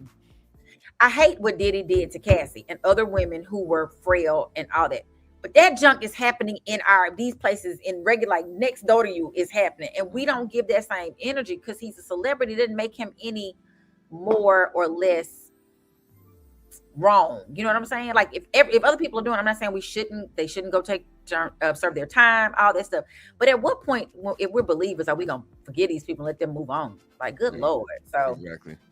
But anyway, shout out to Big Lotto. Doug, I don't think you remember who she was. She was on that little show. Mulatto, the little rap girl who's now just Lotto. She's having a baby with Savage 21. She showed her big baby bump. 21 Savage, right? I mean, 20. I was talking about Savage 21. 21 Savage. Old people get a platform. She's cute. Lord. She's a pretty pregnant lady. Oh, she is. You better be careful. That goddamn cat will scratch her face off. She better be careful. That is true. I don't trust no cats, man. I don't like. Great job, Arlie. We appreciate you. Welcome back, Arlie. Arlie, one thing? Can you stick around? Can you stick around? I might be able to. We got some great conversation coming up later in trending topic number 4. Up next in the Doghouse with your boys, the Two Live Stews. Great job, Arlie. We appreciate you. Wait a minute. Does the 65 game rule make any sense to y'all? And what is Tua talking about now that he's in the ATL? Y'all keep it locked. Shouts out to you, WGPR, Hot 107.5 FM HD2 in Detroit. We appreciate y'all. The Stews will be back on the other side, y'all. Keep it locked. Keep it locked. Are you tired of workouts that leave you feeling drained? Do you want to push your limits without compromising your health? Introducing NPE, the ultimate pre-workout powerhouse. NPE is packed with natural plant-based ingredients that fuel your body and mind. We're talking about sustained energy, enhanced focus, and accelerated recovery. All this while giving your immune system a powerful boost. But NPE doesn't stop there. It also stimulates circulation, enhancing blood flow throughout your body. And it doesn't just improve your workout performance, it also boosts fertility and sexual drive in both men and women. Whether you're a seasoned athlete or just starting your fitness journey, NPE is here to help you reach new heights. Don't settle for sluggish workouts. Unleash your inner athlete with NPE. That's natural performance energy. This is not your ordinary pre-workout supplement. Our clients will tell you NPE also stands for natural power, peak performance. Every workout. Welcome back to you guys, the Two Live Stews. Next door and Ryan Stewart, the makeup of those stews. This is your Two Live Stews experience. We appreciate y'all for being here. Shout out to the great people in Detroit, Michigan. They listen on WGPR Hot 107.5 HD2 FM in Detroit. Sports Rep Networks in the building. You wanted to mention something about insurance a second ago, man. Is that what you wanted to do? Yeah, so for people tuning in for the first time, like we said at the top of the show, we've been doing some advertising marketing. What I do in my daily world is I sell life insurance, okay? Two things I want to throw out there. One, I want to clear something up. A lot of people think life insurance is this thing where you get this big windfall of money to your family when you pass away. It's not really designed to be like that. It's designed to replace your income. You understand what I'm saying? So if you were to pass away right now, would your family have to move out of the house because they don't have your income? Would they have to turn back in the car? Would the kids have to drop out of high school or drop out of college? Whatever the case may be, that's what life insurance is for, is to replace your income. If you make 70% of the income in the family between you and your wife and you're gone, 70% of the income is gone too. So that's how you have to think of it. If you like to get a free analysis, I can take a look at what you have. No strings attached. I'm not going to push anything on you. If you'd like to take a look at what you have and see if you need a little bit more, maybe you even need a little bit less, reach out to me, 678-770-8073. That's 678-770-8073. And once again, I'll give you a free, no strings attached analysis of where you're at with your life insurance. We appreciate you, man. Hey, a lot of the Nordics, that's how they make their wealth, man, by just having insurance policies on people that's older in the families, man. And I mean, they make millions, or they have millions, because they just stay ahead of the curve and ahead of the game. Absolutely. Hey, before we get into trending topic 2 and 3, let's back up to Coach Thompson. Yes, Larry Thompson, Wheeler High School head coach. He talked about limiting moving, and what you're getting right now in college sports, college athletics, in particular football and basketball. These guys are just going from school to school. That was a big discussion yesterday in the Two Live Stews Facebook group. And Tommy Tuberville is about to try to get legislation to limit how many times these guys can go from school to school. I think Big Unk in the chat room posted, selfishly, he wants to see some type of cap on how many times and how many schools these guys can transfer to. Some of these guys transferring every year. Bobby Ross didn't have a cap. Calipari doesn't have a cap. That's the point. Patino don't have a cap. That's the point. If the problem is the horse is out of the barn with this leaving. You never said anything about coaches leaving to take more money. You never put a cap on how many times a coach can leave and go to a new school every year if he wants to. Time out. What's the SOB's name that used to coach the Falcons, and on a Monday Night Football game they lost? He had Michael Vick, and that Wednesday he left and was in Arkansas, the head coach of Arkansas. He left the Falcons job and went to Arkansas. Is it Bobby Petrino? Bobby Petrino, yeah. That son of a bitch left in the middle of the season. The man, I don't want to hear it. The man was the Falcon. That's a perfect example. So I don't want to hear it. Kudos to you. I don't want to hear it. Bobby Petrino today was the Falcons coach. The next morning, he was the Arkansas Razorback coach. Yep. This evening, he was the Falcons coach. The next morning, he was the Arkansas Razorbacks coach. No exaggeration. Pig Suey. He's screaming, rise up on Monday night, and Tuesday afternoon, he's like, Suey. So here's the point, man. We got to get that out of our head. We got to stop waxing poetic. That's the term. We got to stop waxing poetic of how it used to be. Remember Slim Charles said to Bodie, that's the way things used to be. That's the way things used to be. Get over it. Yep. This is the way it is. It's a plus for these kids. You never said anything, once again, to put a bow on top of it. You never said anything about a coach leaving whenever he wanted to. So you can't say that same thing now. Yep. Like, it holds no weight. But you know what? They are going to try to change these rules. Tommy Tuberville is heading up, once again, legislation. And it might get somewhere because of everything that's involved with this whole conversation. Wheeler High School head coach Larry Thompson says that there needs to be some legislation brought about. And I agree. There needs to be some legislation brought about, but don't put no handcuffs on me that you didn't put on yourself prior to these NIL and this transfer portal popping up. Don't handcuff me. You should have the same freedoms that those coaches had when they were jumping around every 2 to 3 years. I don't want to hear it. So JD, OJ, 5EH says, make it the same for coaches. Yep. Yeah, make it the same for coaches is a start. The problem with making it the same for coaches is if you do it now, it's very hypocritical. It's a bad look. Yep, Why you want to allow everybody, you have to make everybody stay at their job 1 or 2 years or stay on the team and with their particular team for 1 or 2 years. If you do that now, it looks like you've been scamming these kids forever. We know you've been scamming these kids forever, but if you do it right now and you say that coaches have to stay here or there a year or two, then it's a bad look. It makes you look like a hypocrite. I agree, but we know what's going to happen. You already know what's going to happen, right? You know what's going to happen, right? Yeah. Okay. Yeah. There's a problem with some Nordics seeing people that look like us creating generational wealth while they're in college. Or just winning in general. Right. Yeah, we're doing better. I can feed my family. This cat's making $6-7 million a year, so I can take care of my community, and you've got a problem with that. Shame on you. The NBA's 65-game rule is a mandatory minimum participant requirement introduced in 23-24 in the collective bargaining agreement to curb load management and ensure star players appear in more games. There's a lot of controversy, a lot of talk because Joker missed a bunch of games this year. What's his face? Antetokounmpo, what's his name? SGA missed a bunch of games. Giannis has missed a bunch of games. Joker's missed a bunch of games. There's several players.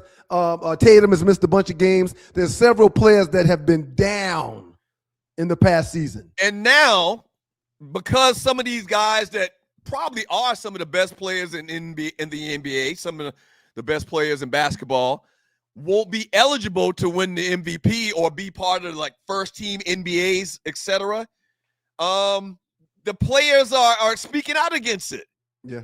But the reason they did this is because y'all keep taking games off.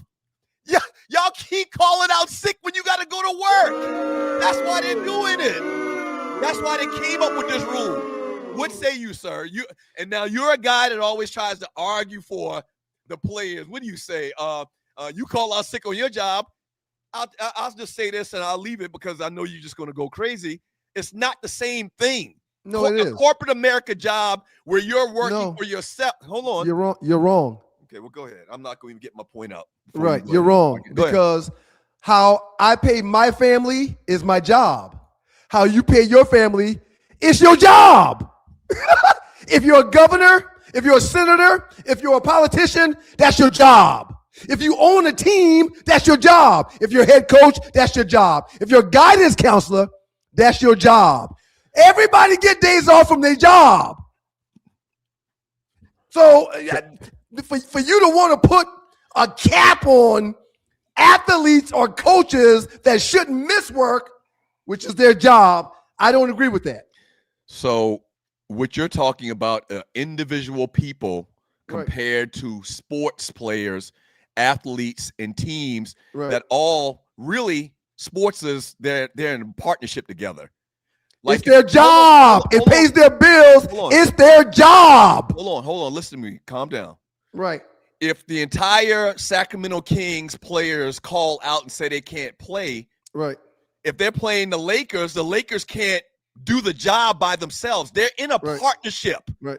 The teams and the players are in effect a partnership. When you go out to your job, it's you only. You don't depend on anybody else to do your job.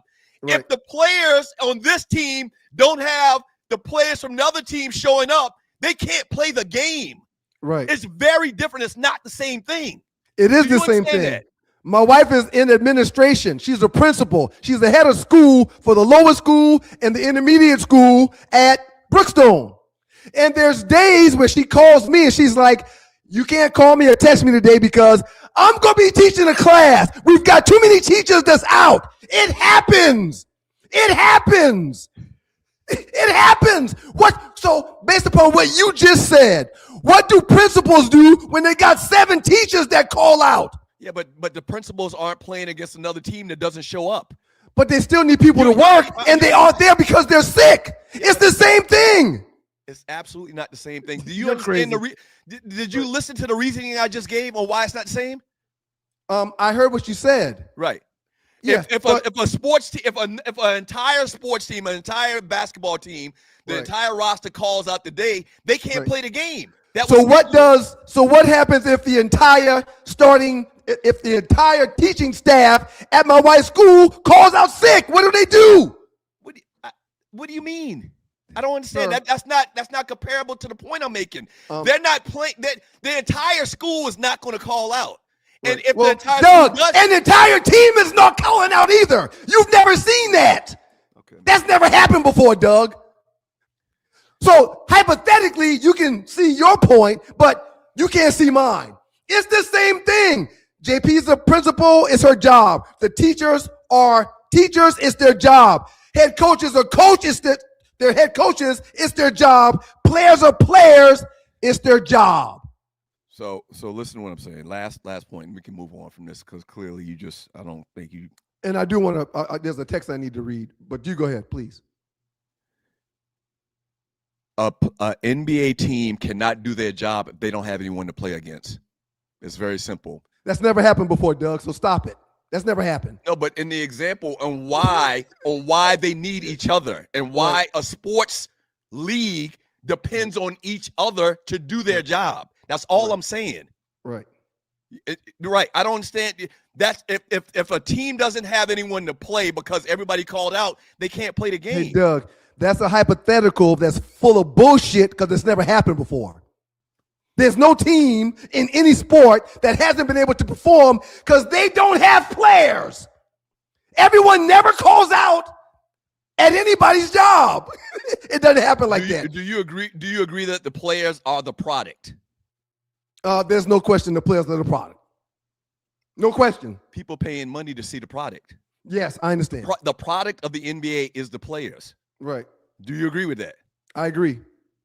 So if there's no product, if the product that people are paying to come see, if they're coming to see SGA and he's not there, they're paying their money, but they're not getting a product. Right. You go to, when you're talking about corporate America or any job in particular, if you don't show up for work, you're just affecting yourself and your pocket and your bank account. Right. You're not affecting anybody else's. Right. Does that make sense? At your job, sir, and it may be you, but there's a top dog that does their job better than everybody else. That top dog misses work sometimes, sir. It's business. They miss work. Players get paternity leave when their wives are pregnant. The WNBA players that get pregnant during the season, guess what? They not there. They get leave like everybody goddamn else. Okay. What? WNBA players or NBA players can't get paternity leave, right? No need to. You're the same guy that busted my chops about me taking paternity leave prior to my first child, second child, and third child. Yeah, you busted my chops for that. Hey man, you do know that all you do is talk every day, right? Yeah, but the law gives me paternity leave. It says I can miss. You going into a whole different world. It's the same thing, man. No, it's not. It's the same thing. So when you were out for paternity leave, did the show continue? Did the radio station shut down? And when SGA is not there, when LeBron is not there, the team still plays. Stop it. Stop it. Real quick, I got to read this real quick. Go ahead, man. I want your thoughts on this. And you're watching 2Us2's experience. It's from Ollie Michelle. It is too difficult to coach someone who makes more money than you. In education, your boss has to make at least $1 more than their highest paid subordinate. Your thoughts on that? I don't. Sports players, athletes have been making more than the coaches forever. Mm-hmm. Yeah, forever. So we see that one differently. Like you and I see the players missing work differently. You do agree that the players are the product, though, right? I do agree that the players are the product. So yes. if the product isn't there, the fans are not. Their money is not going to where they wanted to go, which is to see the players in the game. Cade Cunningham is out right now because he's got problems with his lungs. Yeah, that's injury. That's injury. Time out. Okay, time out. Yeah. Hold on. But he's not there. Right, but that's injury. These guys are sitting out because they just feel like it. Right. And because the teams think and the team doctors think that it's better for them long term and for the team. Right. But they're not giving the people that paid to come and see them play, they're not giving them their product. Right. Sometimes athletes' bodies need rest. Sometimes athletes' bodies need rest. We didn't even get to it, but Tua out here making some real interesting statements about his opportunity here with the Atlanta Falcons after having a disappointing year last year with the Miami Dolphins. I just think this whole thing's probably going to turn out bad, man. It just has all the earmarks of being bad. Turn out bad where and how? Bad how? What are you referring to? There's going to be some type of quarterback controversy. There's a high likelihood that he's probably going to, and I hope not, that he's going to get injured, that he's going to, still have these issues with the concussions. And the reason I say that is probably going to turn out bad is because literally everything for the last 31 years I've been in Atlanta concerning the Falcons have turned out bad. That's all. That's my quick statement on that. I see there's a great quarterback competition and a great opportunity for Tua to get back on track to get another big payday. And Michael Penix Jr., he needs a little bit of heat. I think heat is good. Last 48, the biggest memes in the Two Live Stews Facebook chat group coming up next. Stay tuned. Don't go away. Don't go away. Shout out to you, Gator. We appreciate you.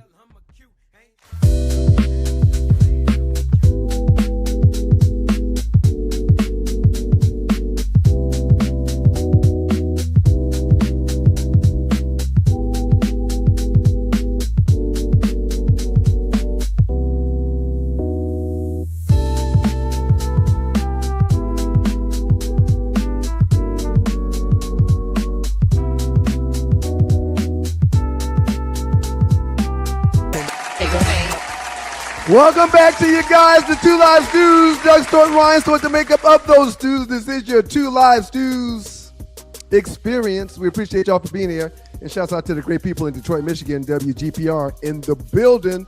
Sports Rap Network putting it down. We appreciate you, Detroit. Hey, do us a favor. Hit the share button, hit the like button, and the subscribe button. Most importantly, the like button. Because we got to get that algorithm thing going and getting people to tune in and pass the word and all of that. So like, subscribe, and share. Very, very important. We appreciate it. Appreciate it. Shouts out to Poodle in Portland. She tagged a bunch of people on the little advertisement that we put out a couple of days ago, man.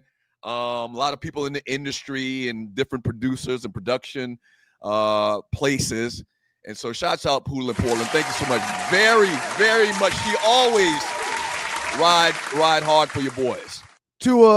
Tagovailoa is not the only quarterback that the Falcons brought in. They also brought in Trevor Siemian, veteran quarterback, low turnover risk, solid emergency player if needed. They brought in Jahan Dotson as a wide receiver. They brought in Zacchaeus as a wide receiver, and Austin Hooper, a guy that was here before, as a tight end. Another running back in Brian Robinson Jr., a very physical downhill runner, good pass protector. And they brought in a couple of offensive linemen and offensive line specialists. I think the Falcons overall had a very good free agency period. Some names that you may not know, but if they get put on the field, they'll have some production. And I like the way the Falcons are trending right now.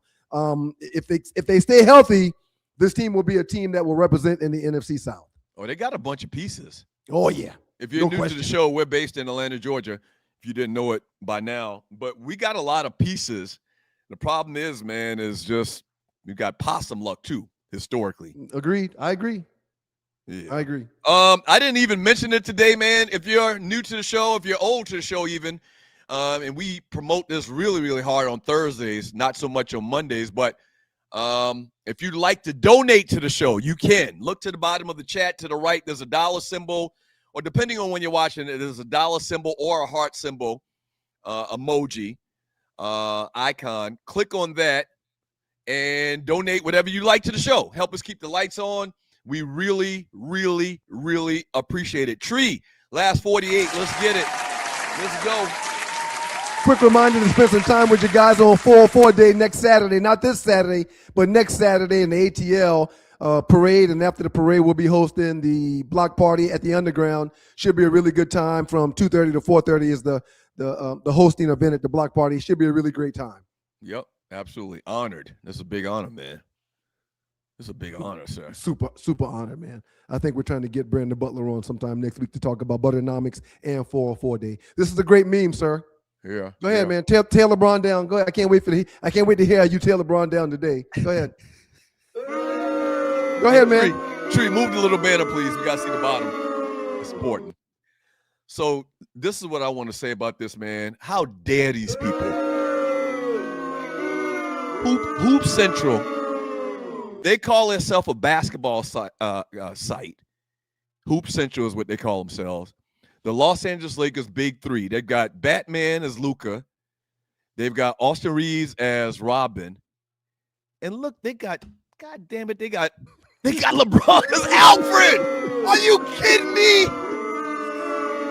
You are funny, man. Bullshit. You are funny, man. They call LeBron Alfred, man. Right. He's playing the third role right now. He's in the third seat. But that's he's got disrespectful. Why would they call?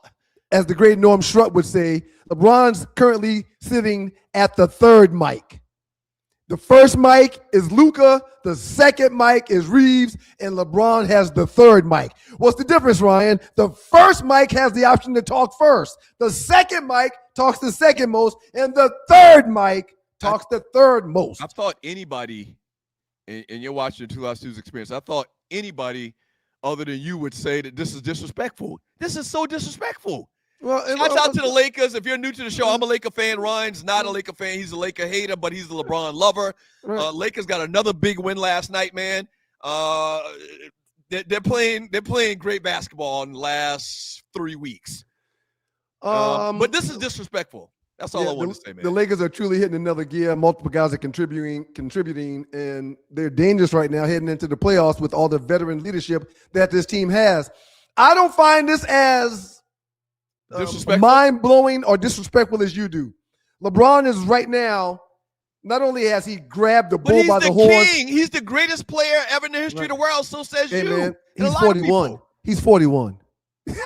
Stop it, man. Wow, would you stop doing what you're doing? Stop doing what you're doing. He's 41. Luka's a much better player, a better option to be number one. And Austin Reeves right now is doing an amazing job at the number 2 spot. Well, I know that, but I never thought in a million years you would say that out loud. Because everything to you is disrespecting LeBron. Right. I tell the truth. This is disrespecting LeBron. Why are you not going off like you normally would? This is not disrespectful because LeBron right now is the best 3 in the history of the NBA. And he knows that. LeBron can't go back to backs. LeBron can't play 35, 40, 36 minutes anymore. Yeah, he's the best 3 ever. And he's taking that role he's taking that role wholeheartedly, and he's playing his part. He's the best 3rd choice. Yes. Right. Ever. Wow. I'm shocked to hear you say that, man. I agree with you. Right. But I just thought that I would throw you a bone and let you go off on people trying to disrespect the king. He's why they're doing what they're doing, because he's playing his position. If everybody just played their position at their jobs, they'd all be in a better position. LeBron is doing that. JJ's put him to the side and says, hey, man, you've got to be the 3rd option. I need you to play defense. I need you to pass the ball when you get a chance, and I need you to give up shots to these 2 guys that are right now better than you when it comes to shooting the ball. I get it. I understand. This is my little brother. That's what I'm talking about. I always keep it real, man, with my sports. I tell the truth. All right, Tree, next one. I'm flabbergasted. Microwave 551 says the best 3 right now is Draymond Green, Ryan. I disagree with that. Draymond's been washed up for a few years. He's nowhere near LeBron. Go ahead, Doug. I couldn't wait for this to pop up. I talked about this with a buddy this past weekend. This Go ahead, nigga man. here. This nigga here. Go ahead, man. Yep. This ninja. Yep. From Ricardo Williams in the 2 Live Shoes Facebook chat group. As I tell you, Ricardo used to be my neighbor back in the day. Appreciate you, player. Did he share this from Louis Vuitton, John? Yes. When you get fired from your alma mater, when you get fired from your alma mater, but it doesn't matter because you're proud that your wife is white. Something Hubert Davis said when he first got the job at North Carolina that I knew he would never live down. I knew it. Yeah. This is going to ride him the rest of his life.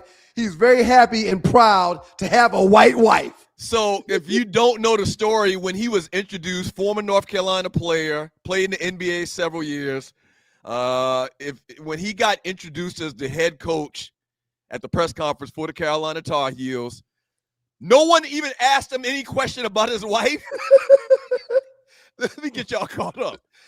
No one even asked him any question about his wife, but somehow he fit in the conversation. I'm proud that my wife is white. No, Everybody there was no, hey, coach, are you married? Hey, coach, do you have children? Hey, coach, where'd you meet your wife? Hey, coach, will your wife be around the facilities? None of that was said. Out of nowhere he goes, I want you guys to know I'm very proud to have a white wife. And ever since, every time I see him, I just think to myself, this nigga. Look at the look on his face, man. Right. Look at the look on his face. Terry Clark. Hold on, Doug. Terry Clark says there's no way he said that, bro. You're wrong, bro. He did. YouTube it. He did, Terry. Right. When I think of somebody that will make a statement like that arbitrarily when nobody asked them, this is the type face I expect them to have. Yeah, man. Oh, that's pretty good, man. I knew this was going to come back. And this meme will never die. Yeah. That statement that he made to the world about his wife being white will always be at the top of the don't do this list. Right. You think Stackhouse, Stackhouse on, whose bench is Stackhouse on right now in the NBA? Is it Golden State he's with, or I'll tell you in a second. I'm sorry. It might be. But my question was, do you think Stackhouse might be in the conversation? No, I think they're going to go outside of North Carolina for the first time in a couple of decades. Okay. All right. Yeah, man. But good luck to Hubert Davis. Not really. All right. Next one, Tree. Jerry Stackhouse is a coach on the staff with Vanderbilt basketball right now. Vanderbilt? Oh, I thought I saw him on NBA sideline. Oh, no. I'm sorry. This is old. Yeah, this is old. He was hired in 2019 at Vanderbilt. No. Yeah, he was the head coach at Vanderbilt. Yeah, he was the head coach back in the day. I'll find out whose bench he's on now. Okay. From Heisman's, this guy says false. Aaron Rodgers, true or false? Patrick Mahomes is the most talented quarterback you have ever seen. Let me get your thoughts, former NFL player. Go ahead, man. You want my thoughts on what? I'm sorry. Patrick Mahomes is the most talented quarterback you've ever seen. There's no question in my mind. I've seen him throw passes like this. That's on the screen. I've seen him throw the ball behind his back and complete it. Yeah. But so that equates to talent to you that he can do those little trick things like that. Oh, the fact that he's got 3 Super Bowl wins says nothing but talent. No, but that's because he has 3 Super Bowl wins. It's not talking about talent of one person, one quarterback. Right. I don't think the majority of quarterbacks in the NFL can throw a ball from this position and complete the pass or throw the ball behind their back. You think talent-wise, you've already answered the question, but I'm going to try to change your opinion to some degree, which probably ain't going to happen. But you think Patrick Mahomes is more talented than Cam Newton when Cam Newton came out of college? Or seeing Cam Newton in his MVP year?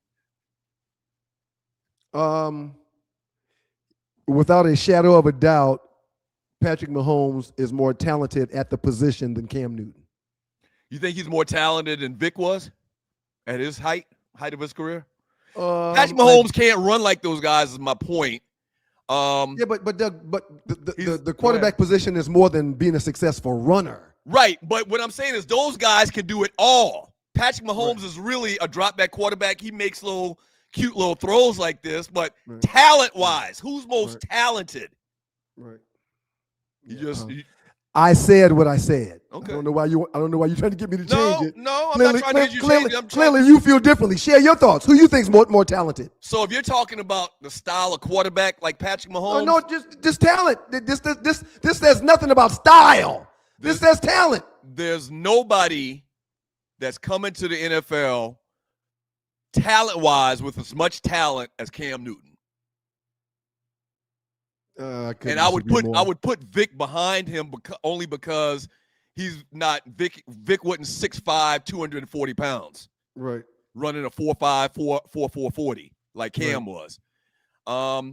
If you're talking about somebody like Patrick Mahomes, I'm gonna tell you, man, at the height of his career, Aaron Rodgers was unstoppable. They use this term arm talent. Right. Aaron Rodgers was unstoppable. He was a true gunslinger. You know? Yeah, but have you ever seen him complete a pass thrown from behind his back? Yeah, but I don't think that, well, that's talent. Have you ever seen Aaron Rodgers complete a ball 3 inches off the ground like this? Mm-hmm. And I'm not saying he's Patrick's had more success than Aaron Rodgers also. Well, but success, winning Super Bowls is a team metrics. We talk about that all the time, a team metric. Next one, Tree. From T. Melton, he says Cam is probably the most talented. He agrees with you. Mm-hmm. Appreciate you, T. Thank you, man. Appreciate You're watching the 2 Live Stews experience. Shouts out to W. RC in Minnesota. This is a good message. Accuracy matters. Cam was very talented, but not as accurate or as clutch as Mahomes. And that's all I'm saying. I agree with that comment. What say you? Who wins the MVP? And I want to throw in this conversation as well. I didn't remember until Coach Thompson said it earlier. I forgot that Jaylen Brown had went to Wheeler, man. Yes. Yeah. So they've had Jaylen Brown, they've had Sharif Abdul-Rahim. Too many to name. But yeah, I want to just mention before you give your thoughts, who wins the MVP? And if you're just listening, SGA, Wemby, or Luka is who they have listed in this little meme. Take Luka off. Huh? Take Luka off of it. Take Luka off. Before we even get to this, because this is going to be an issue. Take Luka off of it. This is going to be an issue. Redesign this graphic tree and take the guy on your right off completely. The point I was going to make is Jaylen Brown. Why have you noticed they haven't been really mentioning Jaylen Brown? You realize what he's been doing up there in Boston, man? He's been phenomenal. Coach mentioned him. Why didn't they even? Why I would think they're not that far apart as far as the MVP. I agree. These three, including Jaylen Brown. I agree. I would also add Joker to this list. He's damn near averaging a triple-double again. Sir, I'm sorry, man, and he may not win it because he's so young, and they think about that from time to time, in my understanding. I'd say SGA, but I would not be surprised if it's Wemby. We've never seen anybody do what this second-year player is doing in the NBA. He is on both sides of the court. It's mind-blowing how this young man moves around at 7'5". So I saw a meme, and I saw another meme, and it had SGA, Wemby, Luka, Joker, and there was a fifth guy. I can't remember who the fifth guy was right now. You probably think of it. And all of them were foreigners, man. Yep. This is really eye-opening if you think about it, man. The entire the NBA, the National Basketball Association, started, running. Thank you, Tree. Running here. Well, and my choice would be Luka, man. He don't play no defense. Everybody else that's being mentioned are effective on both sides of the court. Defensively, this guy's why the Lakers can't win. Guys that check him score 60 to 100% of the time on Luka. What do you mean was why the Lakers don't win? It was like third in the East. We won 10 games in a row. I said he's why the Lakers won't win the chip. Okay. Right. Yeah, he's not a defender that is going to stop anyone. When he's checking the opposing team's players, they shoot above 60%. He plays no defense. Who scratched him out like that? Tree, you did that? I asked her to remove him. He don't belong on this list. And man, and both Joker belongs on this list. These three guys right here, man, are first ballot Hall of Famers already in their career. I agree. SGA probably got another 8 or 9 years. Wemby got another 15 years. Luka got another 7, 8 years.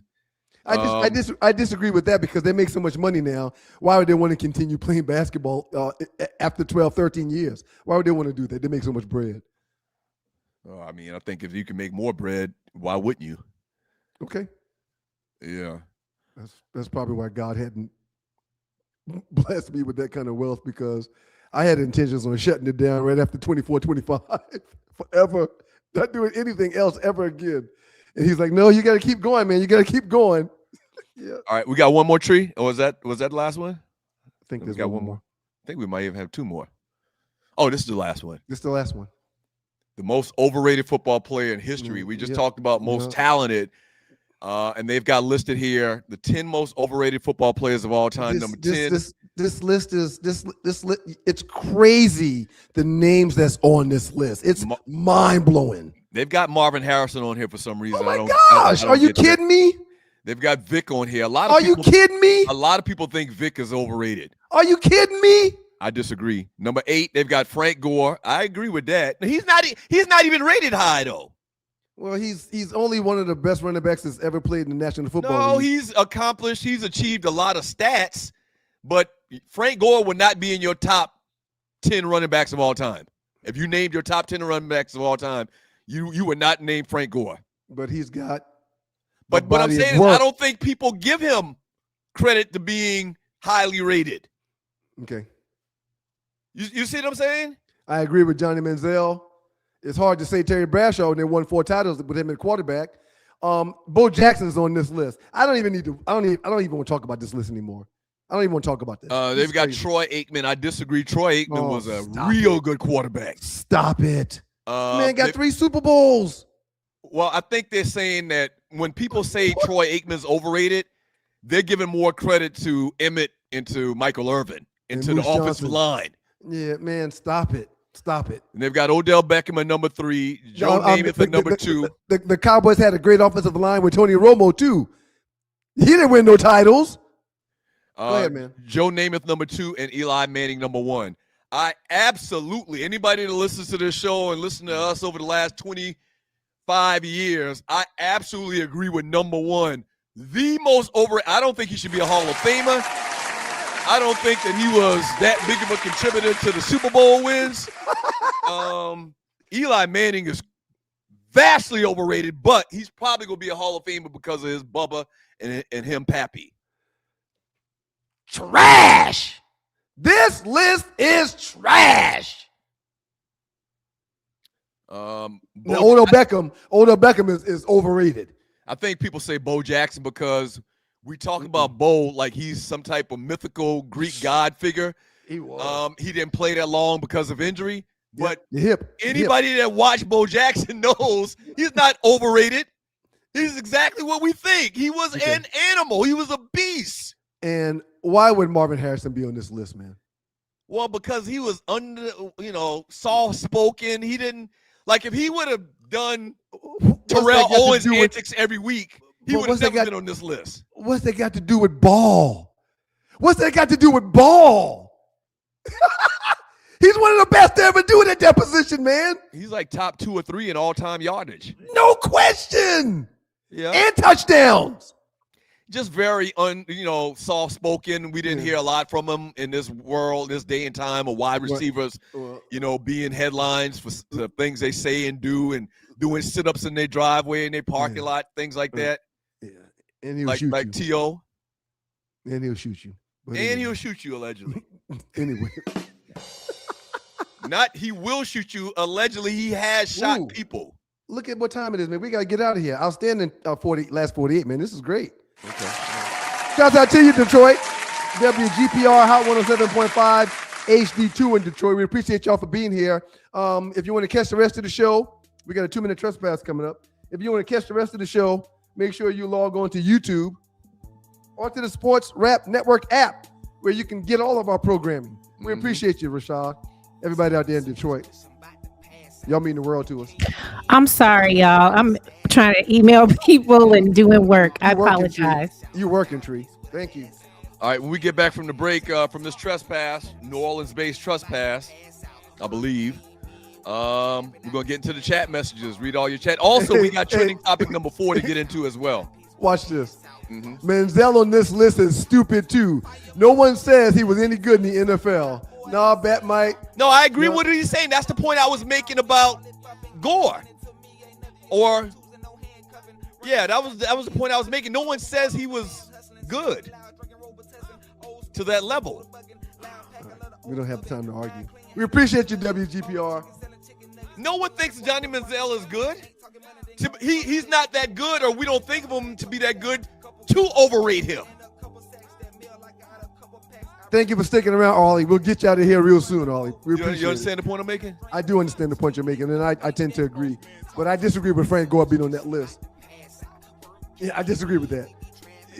I think he's got more yards than Barry Sanders in the National Football League. And he's better than Barry Sanders? I didn't say that. That's why he's got more yards.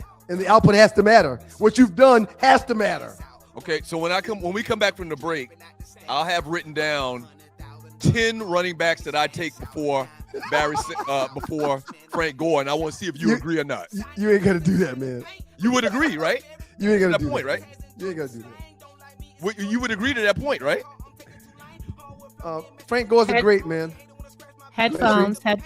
No one says that he's not But great. yeah, everybody that is at your job listening to the show, make sure you got some headphones in your ear before you get to this 2-minute trespass, because it's going down. Y'all keep it locked in the Two Live Stews experience. See you on Monday, Detroit. Thank you. Yeah, Whiteman. Kappa. He forced him to. Or he made himself an honorary Kappa without telling anybody. Right. Lil Boosie wrong for that. Yeah, and several public event when they nail you. Several noobs have asked me, what would y'all have done if that was him wearing a Q jacket? Yeah, he wouldn't have been seen. He wouldn't have made it to that seat with that jacket on. He would never. Nope. He would never. We don't play that. We don't play that. We got goons for that. Yeah, we got a nice distribution of goons in the frat for real. No, we don't cats that just live and die for reasons just like that. But I need you to rectify this situation. If you're new to the show, we are men of Omega Psi Phi Fraternity Incorporated. All right, so we kind of did something like this maybe 2 weeks ago. Top U.S. city black travelers like to visit. What's your top 3 cities to travel in the U.S.? I think before we were talking about most populated black cities. This is just like give us your top 3 cities you like to travel to. I'll give you the list. Coming in at number 10, and this was voted by Green Book Global, Expedia, and Black Travel Community Data. So this list was comprised from these 3 different sources. Okay. Coming in at number 10, Charlotte. Mm-hmm. Charlotte, pretty black. It's black. Blackity black. Memphis, number 9. Number 8, L.A. Yep. Number 7, Chicago. I'm not a fan of L.A. I tend to go out there for like a week every other year or so. Some great restaurants. The city closes down early. Everybody flogging out there from what I very pretentious people, but it's not one of my. I do not like the LA vibe. And you know what? It's partly true. Everybody out there trying to be an actor. Everybody trying to be in Hollywood. So everybody acting that's the word on LA. Number 6, H-Town, Houston. Number 5, Miami. Number 4, New York City. Number 3, Washington, D.C. Number 2, Atlanta. And number 1, we highlighted them all day long, New Orleans, Louisiana. So when we talk about our favorite 3, hey Tree, hey Ollie, when we talk about our favorite 3, we don't need to say ATL, right? No. Okay, all right. So, what is that noise? Let the ladies go first. I don't know where that's coming from. Is that Ollie? That's someone's computer. It's my computer revving. Y'all go ahead. It's okay. Go ahead, Arlie. You go first. I'll go first, then I'll go away. So I love, New Orleans, of course, one of my absolute favorite cities. That's number 1. That's my number 1 is to visit cities to visit. That's the question, right? Right. Yes. Exactly. So I'll do 3, 2, 1. So Was Houston on the list, on their list? Yes, it was on there. Or Houston. I don't know what's in the middle, and New Orleans is my number one.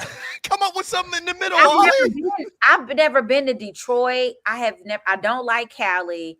And Charlotte is okay, but them Bible Belters, these Bible Belt folks, they ain't gonna let Charlotte be too blackity black. I don't know how they made the list. And you know what? Charlotte got some badass traffic too already, just like Atlanta. Like it might be worse than Atlanta, man. And they the infrastructure the infrastructure is not like Atlanta, but Atlanta built theirs out over the years.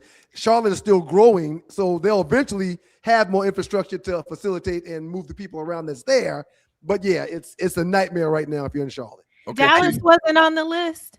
Dallas was not on the list. Oh, okay. Like we talked about this before. I thought Dallas was real Caucasus mountainish. Houston, on the other hand, is just like Atlanta to me. Very, very black. Mm-hmm. Mine are. I hope I don't piss people off. Go ahead. You gonna say New England? No, I love Miami. That's number one. Miami, number one. Number two, Chicago. I love the Shy.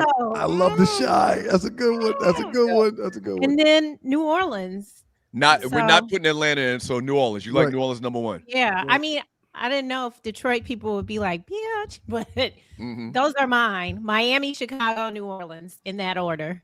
How about you, sir? Vegas is 3 for me. I love Vegas. Shit, I forgot. Number 2 would be New Orleans, and number 1 is Miami. I frequent those places, love those places. If there's an event in those places, I'm there if I can be. But yeah, those are my 3. Coming in at number 3 for me, New York City. I don't know if you know it, but if you can make it there, you can make it anywhere. I can't make it. I can't either. Coming in at number 2 is Las Vegas, Nevada. I've talked about that all the time. It's just it's heaven for guys. Yeah. And coming in at number 1 is Myrtle Beach, South Carolina. It's a great place. It's a great place. Y'all sleeping on Myrtle Beach. Y'all are sleeping on Myrtle Beach. No, you sleeping on Myrtle Beach. Tree, when's the last time have you ever been to Myrtle Beach, Tree? All the time with my kids, and it was dirty. Me and my ex-husband, I didn't like it. It's nasty. They got a lot of buffets. Just because you got sand in between your toes doesn't mean the city is dirty. That's a I went to that. We took the kids to some zoo that was like not really authorized. Did you take them to Broadway at the beach? No. Yeah, we did that, but we went to the zoo where they had animals that you're not supposed to have.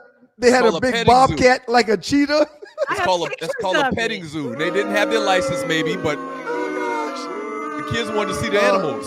I love Chicago and New York is okay, but cold weather places, not on my list. If the winter and the fall requires you to have on snow boots and chains on your tires, I don't want to be there in the winter and the fall. So yeah, those places didn't make my list. Lavrel, my mother, my was-in-law gave me like a timeshare there. I love Hilton Head. Right, Tree's a Hilton Head kind of lady, right? Hilton Head is very, very ritzy. It's ritzy, and you're high on the hog. You're high on the hog. Myrtle Beach. But people walk around there with all their. What I love about Hilton Head is that it's very unpretentious. You will see all the things are hanging out. Like nobody cares, titties, ass everywhere, but in a what's going on? Something you want to tell us about your lifestyle? Is she a carpet muncher? It's not a show. It's not an exhibition. There's a lot of freedom there mentally. The fat men are walking around with their beer bellies and sunburn. There's a lot of retirees down there, yeah. That's what I'm saying. Every time I go to, people are the exact opposite of Tree say, but I'm always at somebody's country club in those places, so they can be real.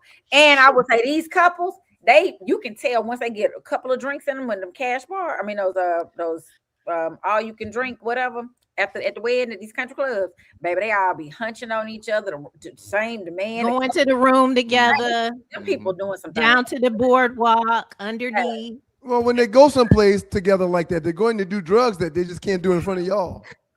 I don't think they ain't stopping at just drugs. They're not stopping at the drugs. They doing lots of things together. They is connecting. Okay. I love San Diego, but it's white. I love San Diego too, and it's just so far. I love San Diego, but it's really, really far. You in Mexico. Right. Pretty much. Go over there. That's what you're gonna see. I've never spent any significant amount of time in San Diego. I drove from San Diego one time going to LA, I think, or going somewhere. It's beautiful. It's beautiful. It's 75 to 80 every day. Absolutely year. Every day. No, I was going to say every year, pretty much San Diego is rated the best city to live in. Oh, yeah. It's expensive as hell. That's coin to live there. It's expensive as hell, but it's absolutely gorgeous. We stayed up in the wine country. Me and my line Napa Valley? There. That's Napa. Well, maybe not. Napa. Wait a minute. Hold up. We were in San Diego and Tella somewhere in San Diego. Telemundo, Telemeca, Telmec. Paloma? Yeah, that right there. That thing. Yes. And it was, when I say the house. Temecula. And we looked out over, all you could see was just pretty. It was just pretty. Oh my God. LA though, near LA. I think New Orleans would come in for me. I love New Orleans, but it's just very strange down there. It's a party That's why city. I like it. It's very that whole voodoo theme they got going on down there. It's voodoo, it's skulls, it's skulls, it's witchcraft. Yeah. It's not. Wait a minute. It's just that's the thing that these people have made y'all think that's what it is. Right. No, it's not. It's not witchcraft. No. Well, but no, Ollie, there's that's down there in the French Quarter a lot. But what Ollie's saying is voodoo is a religion. But it's like it's not like a spooky. It's like spiritual. Yeah. Right. That's why I like because I can just feel all the just Yep. How did you like Kashkash and Central? Oh my God, I loved it. I could live there, but the houses we were all like, we're gonna have to all buy a 1-bedroom because it's some millions. They ain't got no heat. They don't have heaters in there, but you had a good time in Portugal. I loved Portugal. I just hate I could not speak Portuguese. I'm determined next time I go to somebody else's country, I'm gonna learn more than hey. And I had obrigado myself to death. They probably like, ma'am, that got to be all. I feel like I didn't have any trouble. I don't speak Portuguese, but I just didn't encounter. I don't know. Maybe it was the season. I was there in February. You were there. Arlie, did you eat anything exotic? I didn't. Like octopus on there. Indigenous to them. You ate octopus every day? No, I did not. No, I ate. Their thing is this thing called bacalhau. Is cod, and they cook it in a. They're nasty. Well, I enjoyed the ones I had. I had cod fritters. I had cod with this little sauce on it. I had cod with some other thing. So I enjoyed all of mine at the restaurants I went to. I also ate their traditional. Yeah, I know the name of it. Their little. It's like a tart. It's not a tart, but it's like in a crust, and it's custard in this little crust, like a dessert. I ate plenty of gelato because that's all over there. Every day I was gelatoing myself. What's the name of the Arabian city that's popular these days? Dubai, Dubai chocolate. Dubai. They I had a friend that visited there and said that one of the things they eat over there is they eat camel. Oh my God! I'm not eating no damn camel. Man. That's like on the menu. Like it's a common thing. They eat camels. When I travel they eat kangaroo. When I travel internationally, I will try a delicacy from where I'm at. Yes. So if you went to Dubai, you would try camel. I wouldn't order a camel meal, but I definitely would try to sample it. I would taste it. I'm not eating. I do that. I did that with with gator, octopus. Yeah. When I'm in Rome, I try to do what the Romans do when I'm in Rome. Hey man, is a camel not the equivalent of a horse on this side of the world? Probably. You eating a horse with a hump in his back. But you know, like in China, when you go, they eat cat. They eat all of that stuff. I'm not eating no damn cat. Hold on a second. I know. I mean, if you enjoy Asian cuisine, the odds of you having feline in your system is very high. My brother, are we gonna know it? Peanut butter and jelly. Are we gonna know it? I lived in Taiwan for months, but I only ate fish. But all the shrimp had. Did you eat out at restaurants when you were in Taiwan? I ate rice and shrimp. Okay. I wouldn't eat chicken. Okay. Or beef because you don't. Right, that was you smart. could tell. That Good call, Tree. Very good call. That was smart. Ollie, we're very happy to have you back, Ollie. You did a great job today. We missed you. Thank you, Ollie. Goodbye.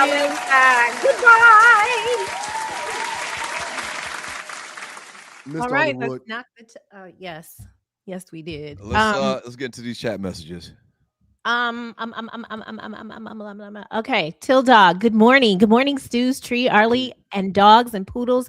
Guess what day it is? It's Giving Thursday. It's Giving Thank Thursday. you. Yes. Appreciate you, Till Dog. To all of the new people watching for the first time, it's Giving Thursday. And you still got time if you want. Look to the bottom of the chat to the right. There's a heart symbol or a dollar symbol based on when you're watching it. Thank you, If you're Mokabella. watching the replay, it's a dollar symbol. Or is it a heart symbol on the replay? Mocha Bella, thank you. Happy stupendous Throwback Thursday. Happy birthday to your son, Mocha. Happy birthday, nephew. Shouts out to you, Mark. We appreciate you, man. Take care of mom.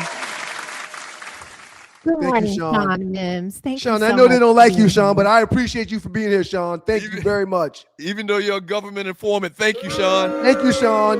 No, he contributes every damn show. Thank you, And Sean. his views may be a little different than ours, but he brings something to this platform. Thank you, Sean. I Yeah. always support you, Sean Mims. Thank you so much. Thank you, Sean. And then he's coming in again. Ryan, I stole your phrase rabbit dance years ago. Here's my money. Oh, Thank you for your Sean. money. Now you, Hey, man, you are the first person Well, shoe model, rabbit dance. There's a lot of things that we've created. No, But you. why- I'm giving you your flowers. You came up with shoe model. I never heard shoe model before you said it, and I never heard rabbit dance before you said it. So I'll give you credit on. I think on it's those. okay to use it, but give motherfuckers credit. Like, don't be standing around here. I always say it's a beautiful day in the neighborhood. Now, I didn't make that up. Mr. Rogers came up with that, but I be seeing people. I don't like that. Like, give credit. Give credit. Carrie Portis. Thank you, Sean. Carrie, how many kids you got? I swear. Damn, every week is Every another other week kid's you got a birthday. goddamn kid. Shout out to you, Carrie. Papa was a Rolling Did Stone. you talk- God damn. Did your wife know that she was gonna have to have all these babies? His For wife real, ain't Carrie? watching the show. He's giving shots out to all his kids over in other states. That's what's going on. He was like, I'm in Michigan for 2 weeks. That is hilarious. Right. He's seeing Thank his you, other Carrie. family. for We always appreciate you, Carrie. sharing Your That's old kid's school. birthday with us. Thank you, Carrie. Happy Thank you, birthday, Carrie. Carrie Jr. Happy birthday, Carrie. Carrie. My daddy Porter coming Jr. into town this weekend. My mama said my daddy gonna give me some birthday money. Okay, we're playing. Played out in black households all over America for the last Don't say that. 400 years. Doug, if you turn around right now, will your jersey say Michael Penix Jr. on the back? That's some bullshit. That's some bullshit. This thing is official licensed Major League Baseball gear. Listen, the whole chat was lighting your ass up this Oh morning. gosh. It was just one after another. Man, whatever, man. Oh, Whatever. gosh. Loose neck Doug got that bootleg Braves jersey with Penix on the back. Thank I you, mean, Loose it's Neck. stitched too. It's stitched stuff. It's This It's is a bit- stitched. It's a beautiful jersey, man. Snitches get stitches. It's a beautiful jersey. Thank you, Loose Neck. Y'all clowning this morning, huh? Okay. I thought you, Loose Doug's outfit was Louis Vuitton. But it was Luther Vandross. The hell? Loose Neck. What is Oh he my talking God, about? I'm crying. Nothing. That's Nothing. good. That's really That was good, good. y'all. Sean. Shit ain't funny. Good morning, Sean. Again, Jay-Z told you ninjas stop kneeling. He been sold y'all out, but y'all love him. Yeah. Yeah, He's Jay-Z. talking about the Kaepernick man. Shouts out to Colin. thank you, Sean, for your contribution. We appreciate you, man. Oh my God, I'm choking. We see Jay-Z differently, but we appreciate you. Chill down. You, boy. Jay-Z can't do any wrong, man. And I love Jay-Z Did you too, but read they're the- not did gonna you- they're not gonna give that ninja no NBA team, man. Did And you I'm read still- the I'm still article? I'm still accepting bets from you if you'd like to on Jay-Z If owning you, an if NBA you pick team. one entity, we'll make a bet. If you pick one entity, I can't give you the field. Go ahead, Tree. You have to respect the man. I read the article that GQ wrote about him, and he talked about how his mindset, people would be like, nah, that ain't good, and he'd be like, Right. it must be something wrong with you because Right. it ain't nothing. And that Yeah. is how he just kept going, working. kept It's going, working. kept going. It's working for him. It's working for him. You got to be Yeah. a A biggest lot- fan. a Fuck lot what of- everybody else talking about. A lot of people argue that if Biggie was still here, Jay-Z wouldn't be Jay-Z as we I know him. disagree with that. You think I so? love You think Biggie. Jay-Z would have reached these heights if Biggie was still around? Didn't get killed, unfortunately, at the age of what, 21? There's enough room for several artists to be great. Yeah. There's enough room, man. That's programming that they've taught you that there can't be more than Can't one. be more than one. You can only love, man. greatness. Stop it. No, what I'm saying is that's how it works. Usually, I'm not saying it's right, but that's usually how it works. So there was Biggie and Tupac. That was at the same time. That was a real life thing. Yeah, but they're both from Brooklyn. They both got the same Douglas. flow, same style. Man, stop it, man. Douglas, I don't know if you know this, but there are more than one type of bread on the shelf. Right. Right. And they all abide together. They live together. We've been buying that wheat butter bread tree that you get at Sam's. It's so good. If Biggie Smalls was not killed, Jay-Z's star would be a lot less bright than it is now today in 2026. Shout out to you, Till Dog. We appreciate you, man. Thank you, Till Dog. Nordics have protection because of complexion. No question. I forgot what he was referring to with that. What we were talking when about. When y'all were talking about the sale of the teams and blacks being able. Ryan, are you making sandwiches? Like sometimes I just want a good sandwich. Morgan loves a good sandwich. Miles does not like sandwiches. Miles doesn't like sandwiches. But in Morgan black, Morgan will tear a sandwich up. Did y'all use mayonnaise or Miracle Whip growing up in your house? We use mayonnaise. Mayo. We use mayo. I did not never have mayonnaise until I was an Miracle adult. Miracle Whip is it tastes kind of sweet or something like that. I was just about to say it's sweet. Yeah. I don't like Miracle Whip. The first time I had mayonnaise, like I'm out as a grown up or whatever, a person buying food without an adult around. And I was like, what is this? I did not know that there was a difference. Right. Yeah. Miracle Whip. I thought Miracle Whip was mayonnaise too, but when I tasted it, I was like, this shit is too sweet. Appreciate you, Ma Diddy. Appreciate you. What is this? Frederick. Good morning, Frederick. Happy Thursday. Thank you so much for your donation. Thank you, Frederick. Thank you, Frederick. You're a great American. Bussa 1914. Doug, I have life insurance because I'm retired from the Army and I'm an educator, but I will hit you up. I want more. Yeah, holla at me, man. And listen, once again, I'm not going to try to sell you anything. Chances are, if you need a different type of policy or you need more coverage, you might want to do business with me, but I'm not going to try to press you or anything like that. If you give me a call, we'll have a life insurance chat. All right. 678-770-8073. I think the term you were looking for is consultation, but it's okay. That works too. Yeah. What did he say? Listen. Something that means consultation. I'm pretty sure. Hello, Griff. Missed you. I've been missing you. I don't feel like I've seen you in here. What's happening, family? Outstanding interview. It was a great interview. I love that. Great interview with Coach. Great interview. He says, not sure if you discussed it, but do you have a take on Stephen A. Smith's clap back with Jason Whitlock?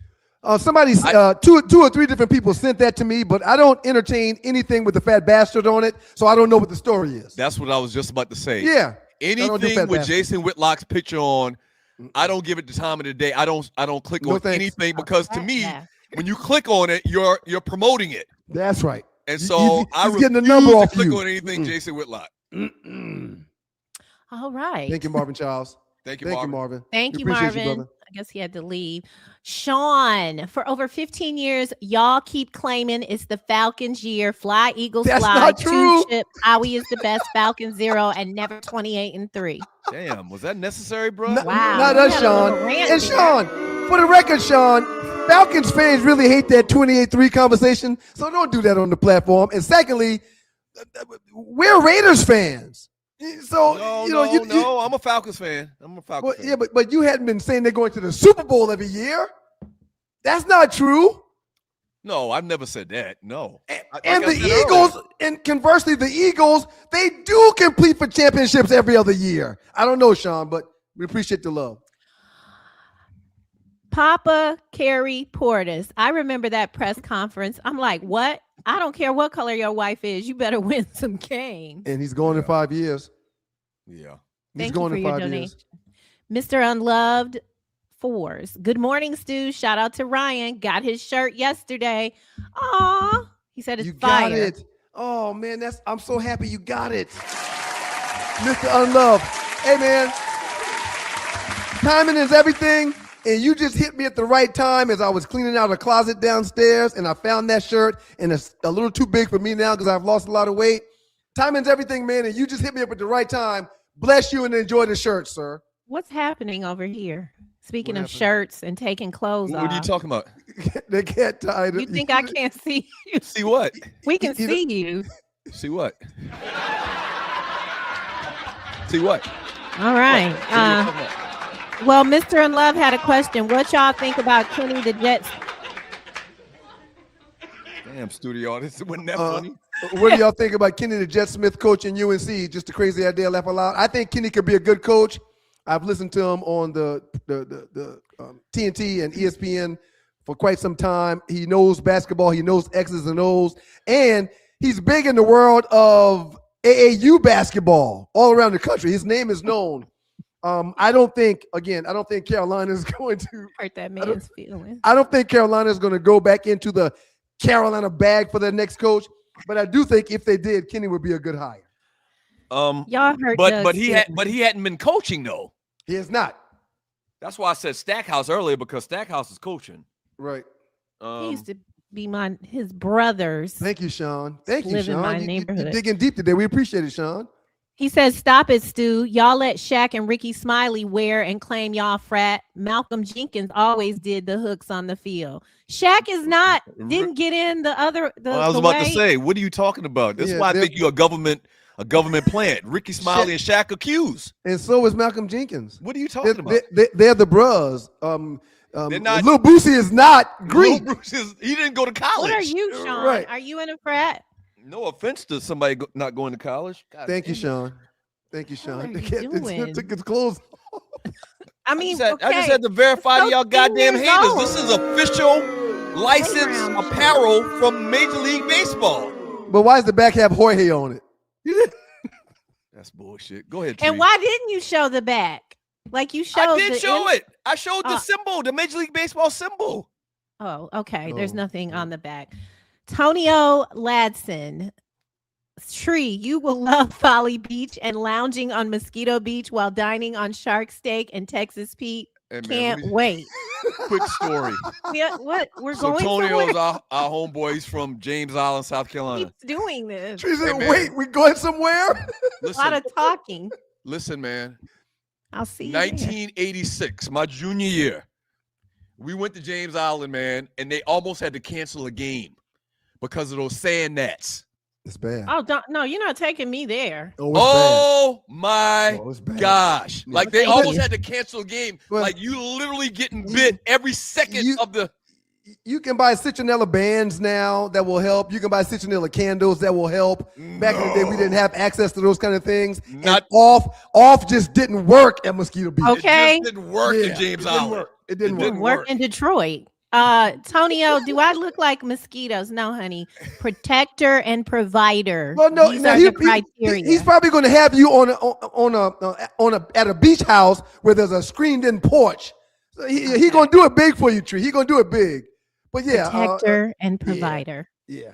Dark Sun Rider. Are you a protector and a provider? Patrick Mahomes is the GOAT. It's the whole package in its entirety. I have never seen anyone like Mahomes, and I'm not a greenhorn. Yeah, Thank you for your donation. it's kind of like you were trying to short Patrick Mahomes' greatness with that conversation about I talent. don't think he's that great of an athlete. He's real knock-kneed and shit already. You better not piss Tiffany off. He don't run like Cam. He don't run like Vic. Well, He don't have he's that not- athletic he's not- ability he's- like those He guys. don't have Vic speed. He don't have Cam size.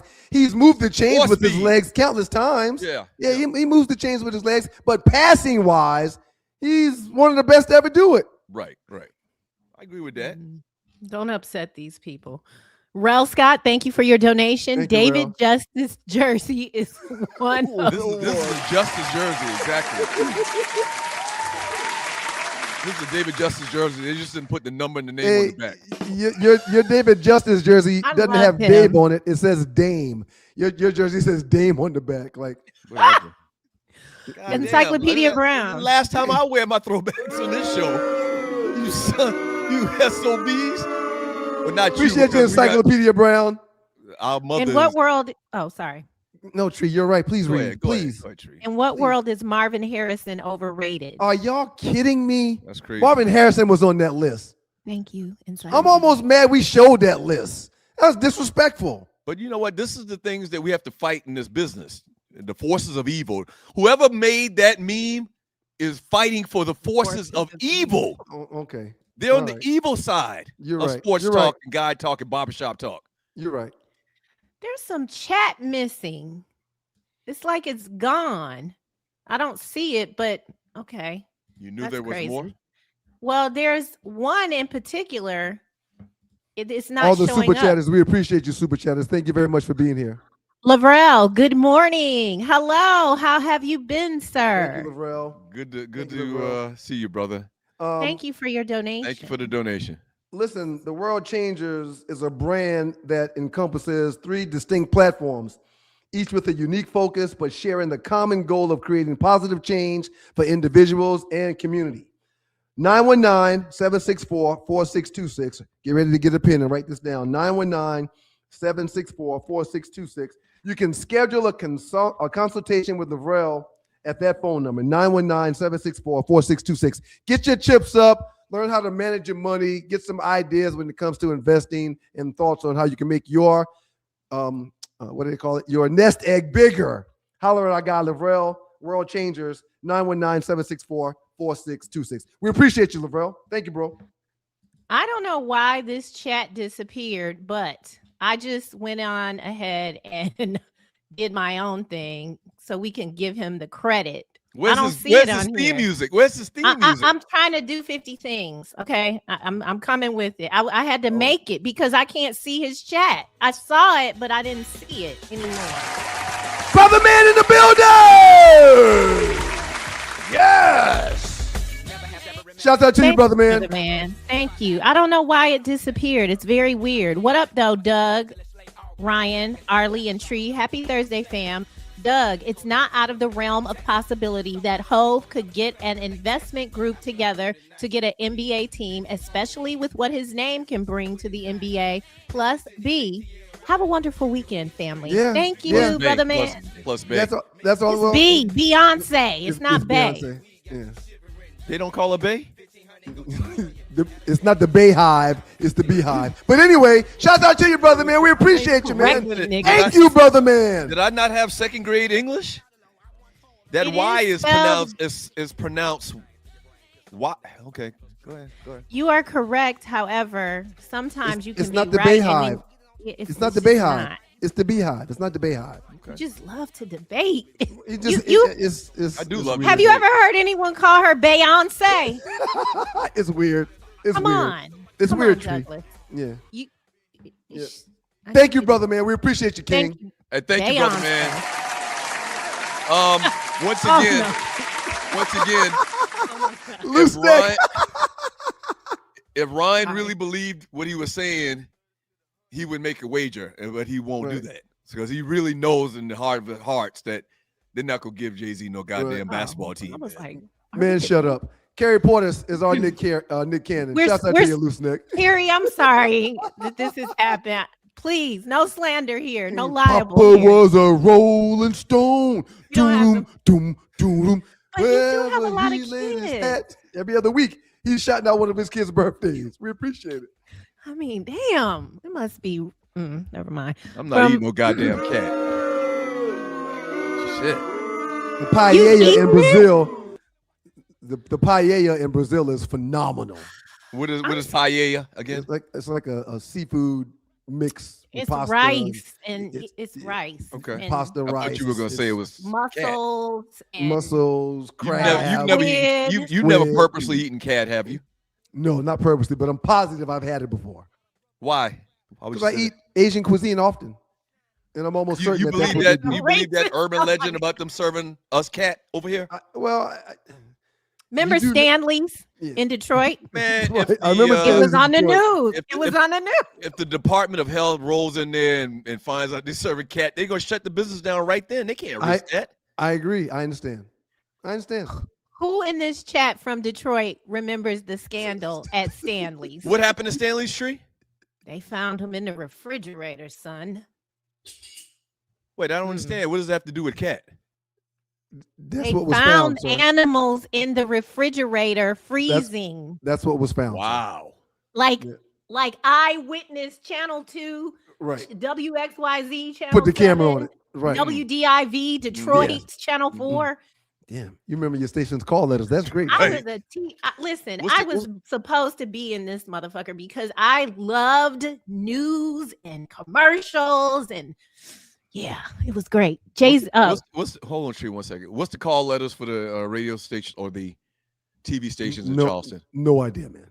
One is W. No, no idea. I don't remember any of them. WKBD I don't either. Channel I don't 2. either. I don't remember any of them. WGPR. WGPR. It's I- been around. I can pull it up. I can pull them up, but I wouldn't know off the top of my head. Shouts out to you, Osiris. We appreciate you, Q. Shouts out to WGPR. It was Channel 62, and they had this black owned. They had TV and radio.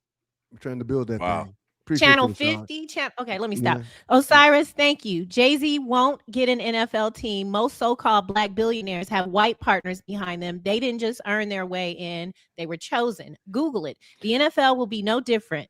Thoughts? Osiris, would you like to come on the show? Now, will he be a part owner like Serena Williams? There's a couple of black celebrities that own Again, part of teams. When we were talking about it, I said he will put together a management group. No, but you made it. The debate me and you had was he was going to own the team, being the highest majority owner. No, he will not be the no. majority owner of any NBA we, team. We did not say a damn thing about no majority. No, but Nothing. hold on. What I'm saying is, if we were to have a bet, if we were to have a bet, and he's part of an ownership group, and he owns 2%, you can't claim victory for that.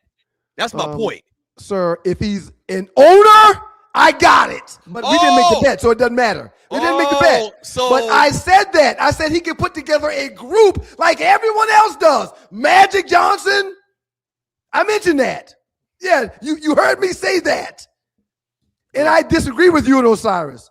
I think that he's got the connections and the bread to put together a group to do Osiris, this. What Ryan is saying is, if I would have bet him and he ended up owning 0.0001% of the team, he would have won the bet. Right.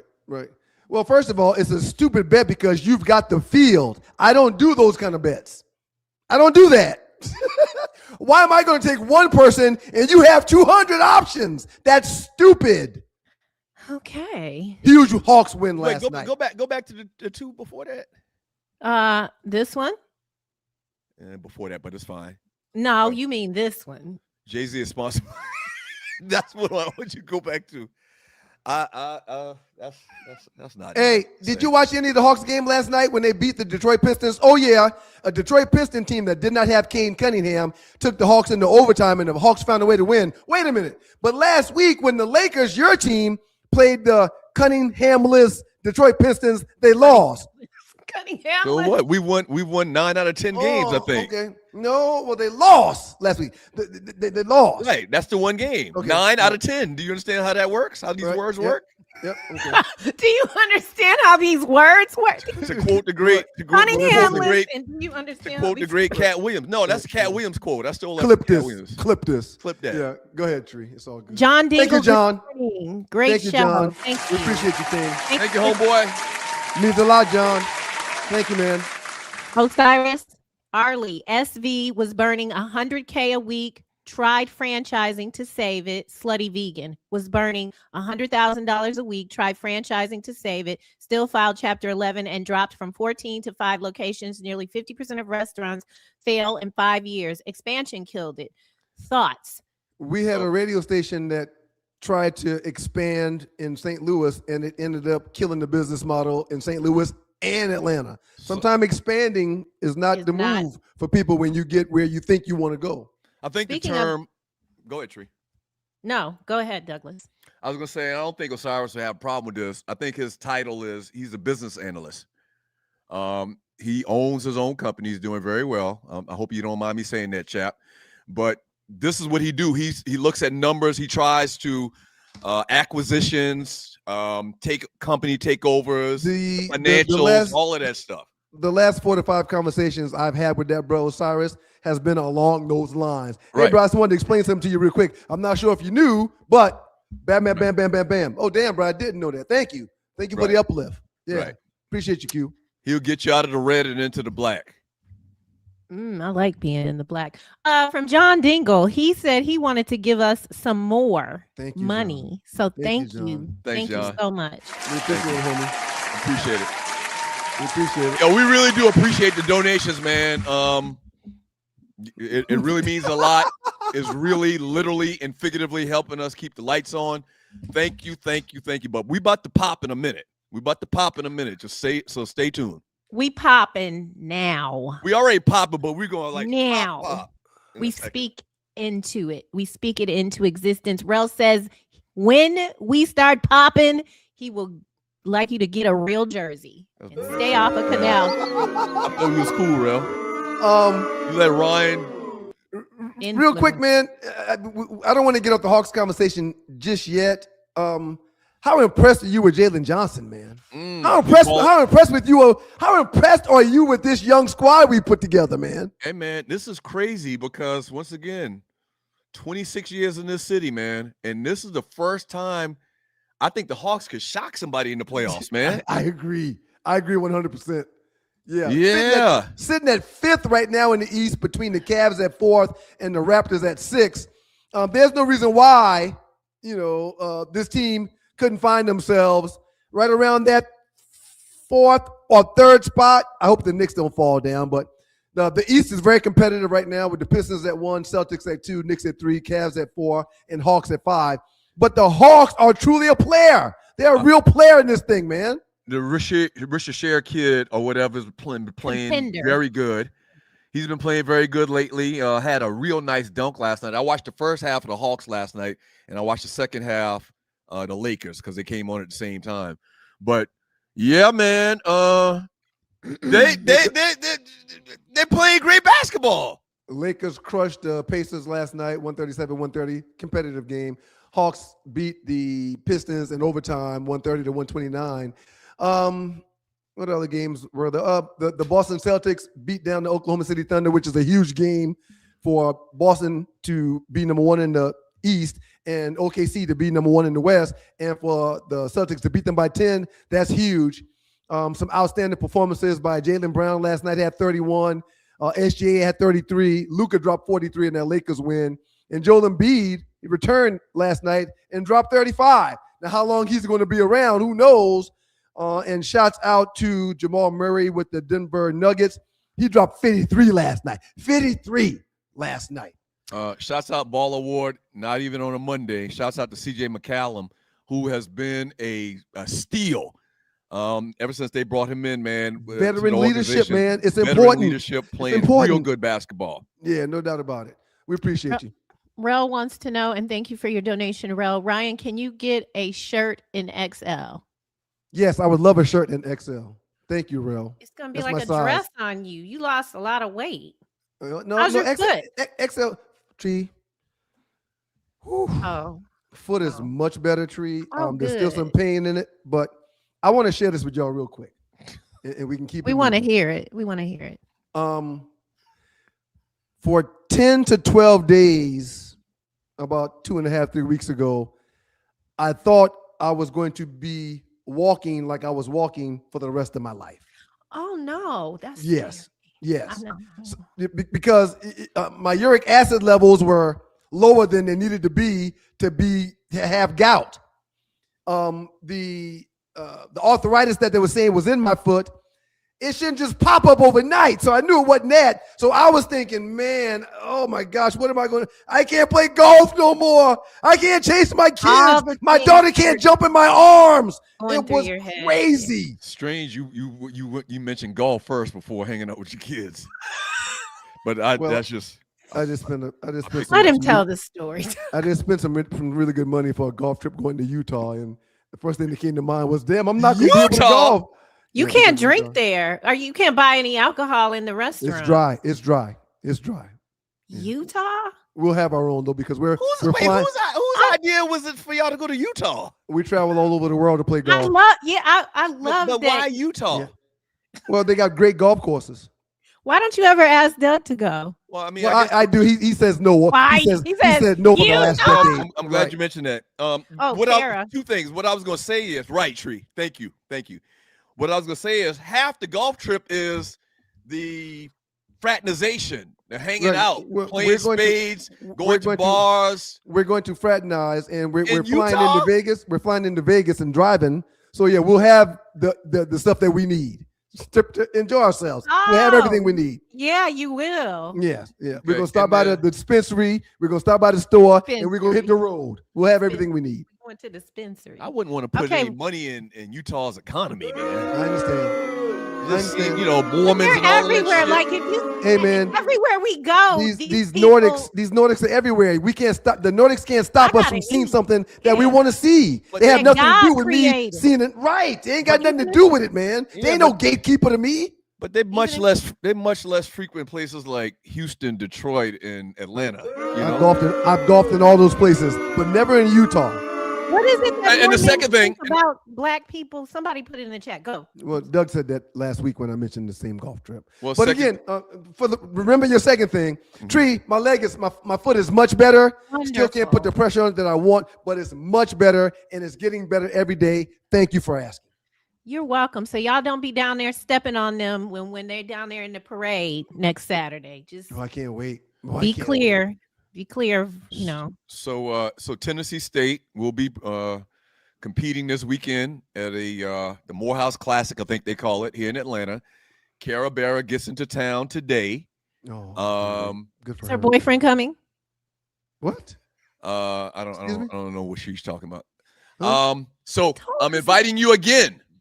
As all of the listeners as my witnesses. You're doing this for show, man. Stop it. I said this to you on Monday's show. I'm telling you again. I told you on Monday I'm going to be on daddy duty in Tallahassee, going to Florida with my daughter for soccer. You have this habit of saying I don't tell you about it. I don't tell you whenever she comes you down, told me twice.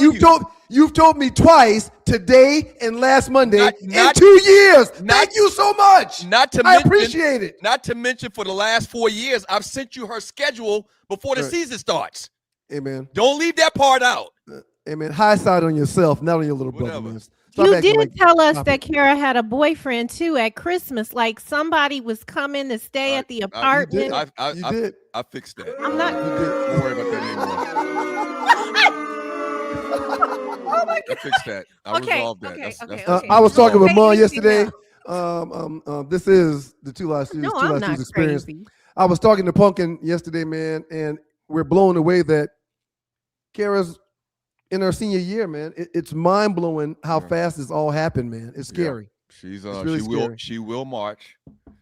God be willing, she will march in December. Oh, wonderful. Good morning, Horace, the cake man. Great morning, show Horace. as always. Thank you, King. The Cake Man. Peace His name and gonna be the blessings. Cake Man forever and ever and ever. If you're new Eat to the the cake. show, Horace came the on the cake. Super Bowl cruise with us, and it was his birthday, and one of the captains came and tried to feed the man like he was his bitch. I knew you were going to say that. I knew you were going there. No, but Horace pushed him off. Horace pushed him yeah. off. He's like, man, you better get out of my face with that. Horace almost fought him, almost destroyed the whole Hey, cake. we Yeah, got he to fight wasn't up in having there, that. man. Shout out to you, Horace. Tell your I would have beautiful, jumped in, Horace. tell your beautiful girlfriend we said what's up too, man. Marie. Thank you, Marie. We appreciate you, Marie. Till Dog. Doug, stop acting surprised by Tree's admitted prowess.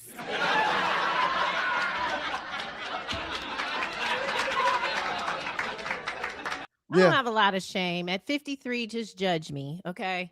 Period. Loose neck, whisper in Tree's ears. I got a GM pension.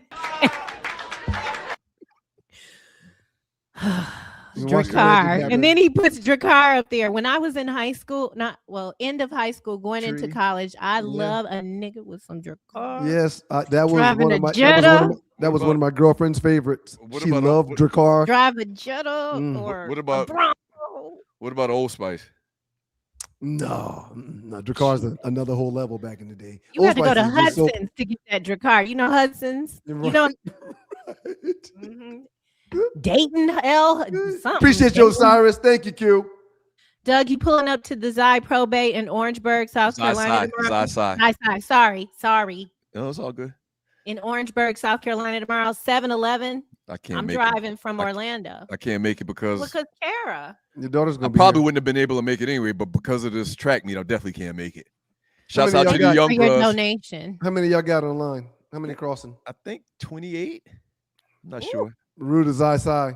Mhm. Wow. I'm a Duke guy. Got a Griff. couple of legacies on that's on this line.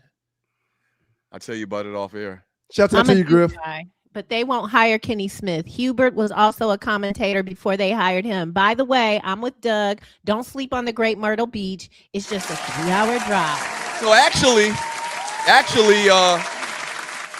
the second course that we played was in North Carolina. Oh wow, yeah, it's Thank on. you, It's, Griff. the line is right there. You're right. The line is right there. Yeah, we played Yeah. in North Carolina the last round. Shouts out to you, Mike Davis, Secret Spring Society, 84, Mike bro. Davis. If you Where have you anything from, to Mike? My say, chapter bro right there. That's our side. Rude, bro. Rude, Mike. We appreciate you, dog. Bros, please pass the word, like, subscribe, and share the show. We really appreciate y'all, bro. Appreciate it, chap. the real. Oh shit! It went away. Oh no, I'm sorry. The real Bill gave us a donation. I don't know if okay, I'll find. There it is. The real Bill. Great show, Stews and Stew Nation. Keep raising the bar. All right. Thank you, The Real Bill. Thank you, The Real Bill. We appreciate you, King. Rel says he was asking for Ryan for a 2 live stew. Oh, he wants you to give him a shirt. Are we gonna have shirts down to the parade? We are going to have shirts down at the parade. We'll have them set Okay. up beside the stage. Come down to the ready parade, sell. Rel. Get you a Ready to ticket. I think she was talking about giving away, man. Oh, yeah, I ain't got 3 kids over here, man. It's hard. You You know I was. I be trying to give away Skip it everything. is. But Rel, if I find another one of those 2 live stews crunk shirts, I will definitely share it with you. I gotta find it. Absolutely. I gotta find it. I would love to bless you with a shirt. Shout out to Mar you, Mar Diddy. Diddy. Thank you, There ain't man. no music. Oh man. Thank you, Mar Diddy. Peace, King. Thank you, bro. Thank you, Mar Diddy. My Diddy said change his music. I had the wrong for the love of money. I had the okay. You remember It's that fire. Popeye? You remember Popeye used to be under his breath. Skip it is.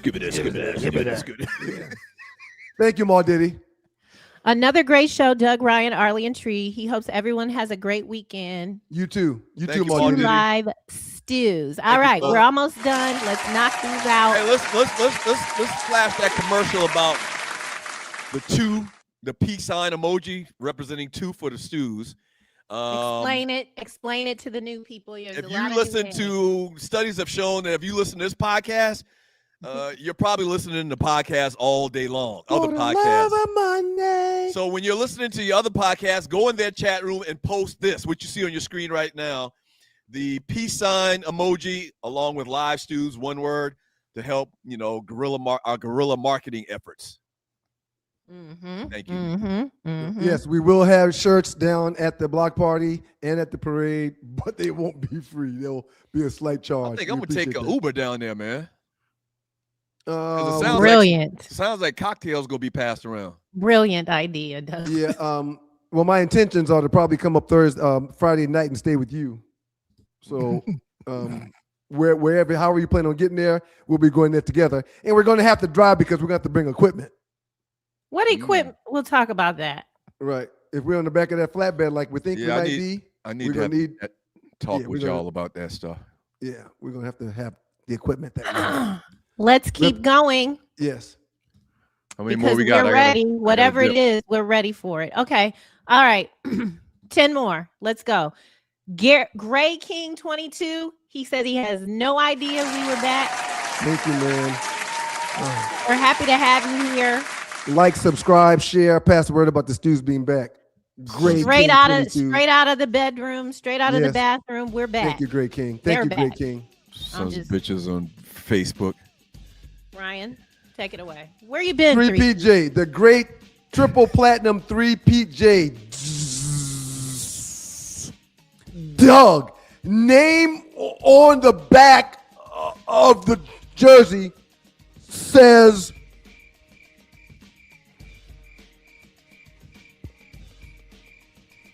police. Police is on the back of your jersey, man.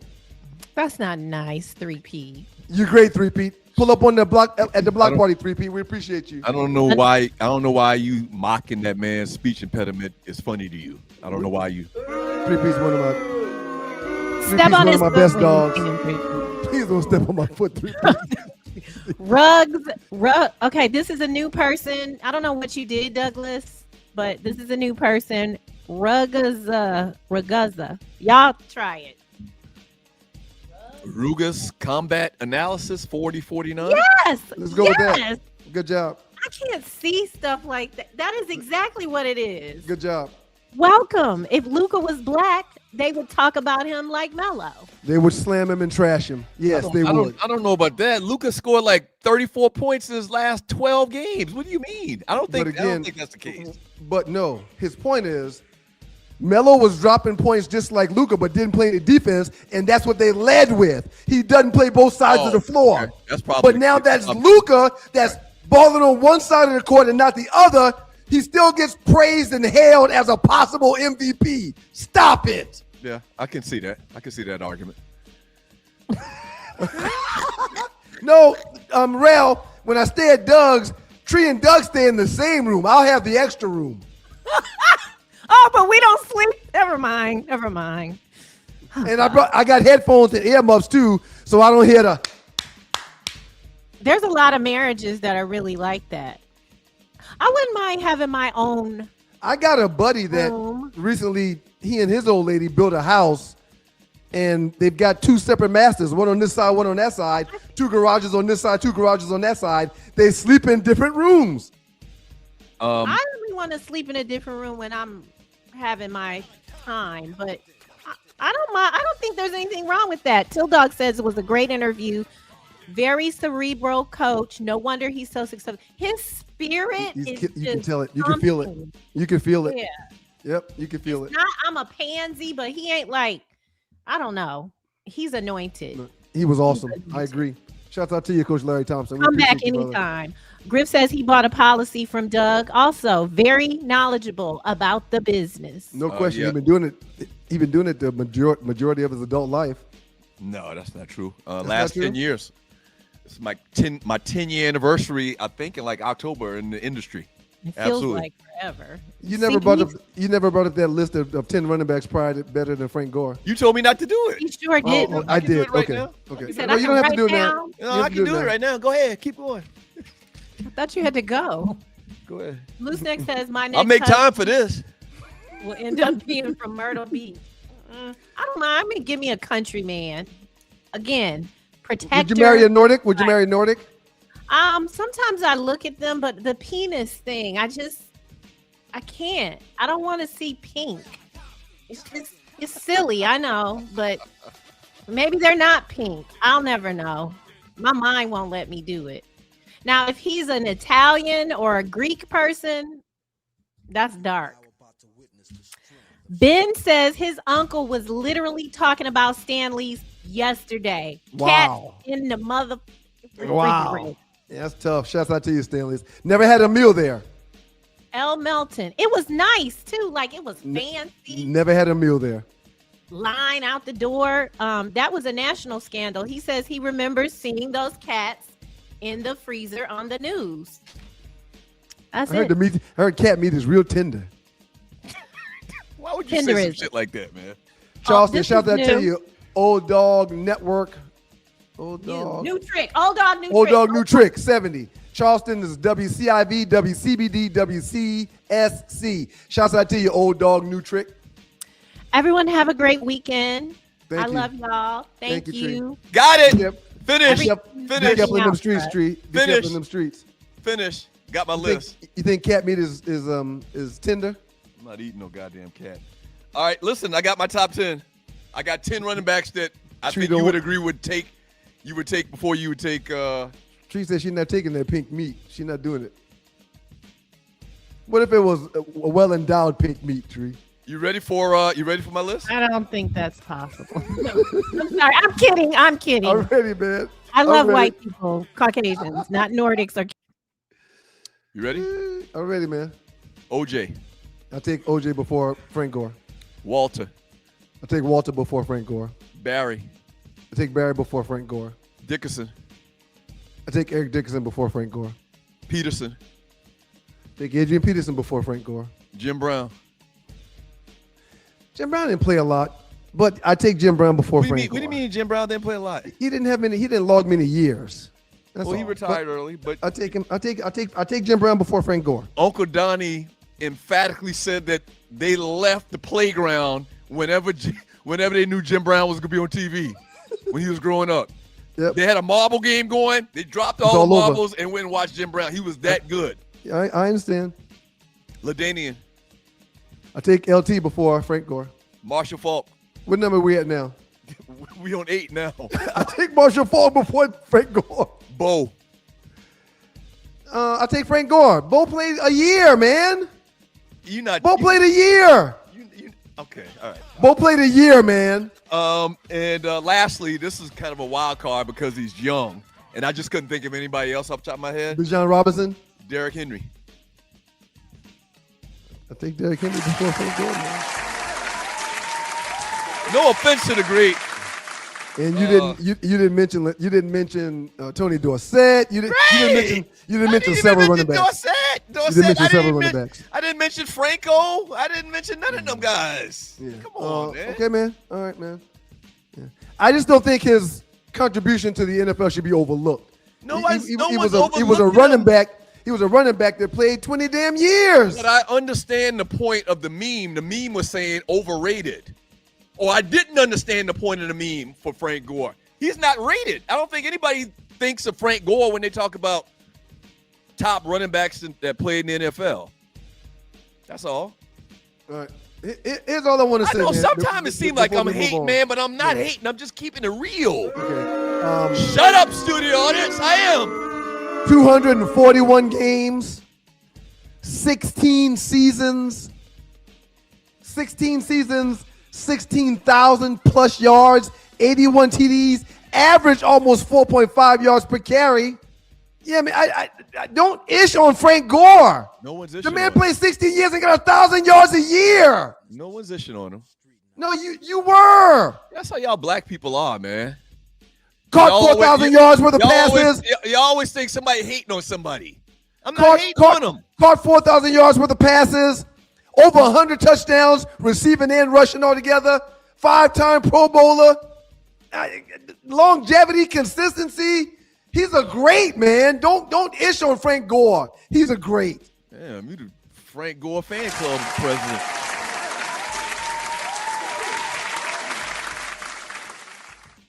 Hey, go back to the last one, Tree. You think That's all these gospel. listening right now? There's not one season of Frank Gore's career where you thought he was the best running back in the league. Not one. Sigma Dash, appreciate you, player. That was a great post, whoever it was. I didn't see the name. It was Sigma Dash, probably why he's not a Q. Appreciate you, Sigma Dash. Things like that is why people The don't Reverend want Ike you in Stewart, the 22. He says Frank Gore was. Tree took it down before I could read. Frank Gore was a beast in college to Doug. I don't believe you ishing on Frank Gore, especially because you like the little guy. I Being never- 5'4", Frank Gore being taller than you is probably why you hating on him. That's a lie. If you're new to the show, I'm not 5'4". I'm 5'11" and 3/4. I'm damn near 6 feet tall. 5'11"? Yeah, I'm damn near 6 feet tall. Seriously. We got to give some big ups out and some grades, man. Can we thank Larry Thompson first and foremost, man, for spending time in the doghouse today on the Two Live Stews experience, head coach of the Wheeler High School basketball team. Hey, man, thank you, Coach Thompson. You want to try to – we've been trying to be efficient in doing this show since we came back.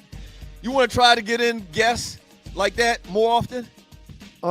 If it's great guests that's doing great things like him, man, count me in. And maybe we can bring back the throwback theme. We've already committed to trying to bring in hosts from other podcasts and other states and other cities. I got a couple of names, man. When I say a couple of names of celebrities, guests that we could reach out to and play a numbers game and get one or two of them on whenever we want to. I love greatness, man, and Larry Thompson is a great coach. I love greatness. That's why I love CC. That's why I love Barry. That's why I love Barry Bonds, Barry Sanders. They're greatness. Caitlin Clark is great. That's why I love her. I have, and you know, a lot of times these people might have changed their phone numbers or something. I got a list of quote unquote celebrities, probably 200, 250 names that I got from Shaggy when Shaggy exited. Maybe we could find an intern to make the calls and try to set them up. When they forced Shaggy out? Yeah, when they forced Shaggy out. He gave me the list. He's blessed. He's, to my understanding, he's killing it at his new job and getting promotions and like running things. He's a very smart person. Yep. All right, so A+ to Larry Thompson. Thank you for your time, Coach. Shouts out to the great Arlie Michelle, who spent some time with us today. She gets an A+ also. Thank you, Arlie. And Thank yes, you, Coach Thompson.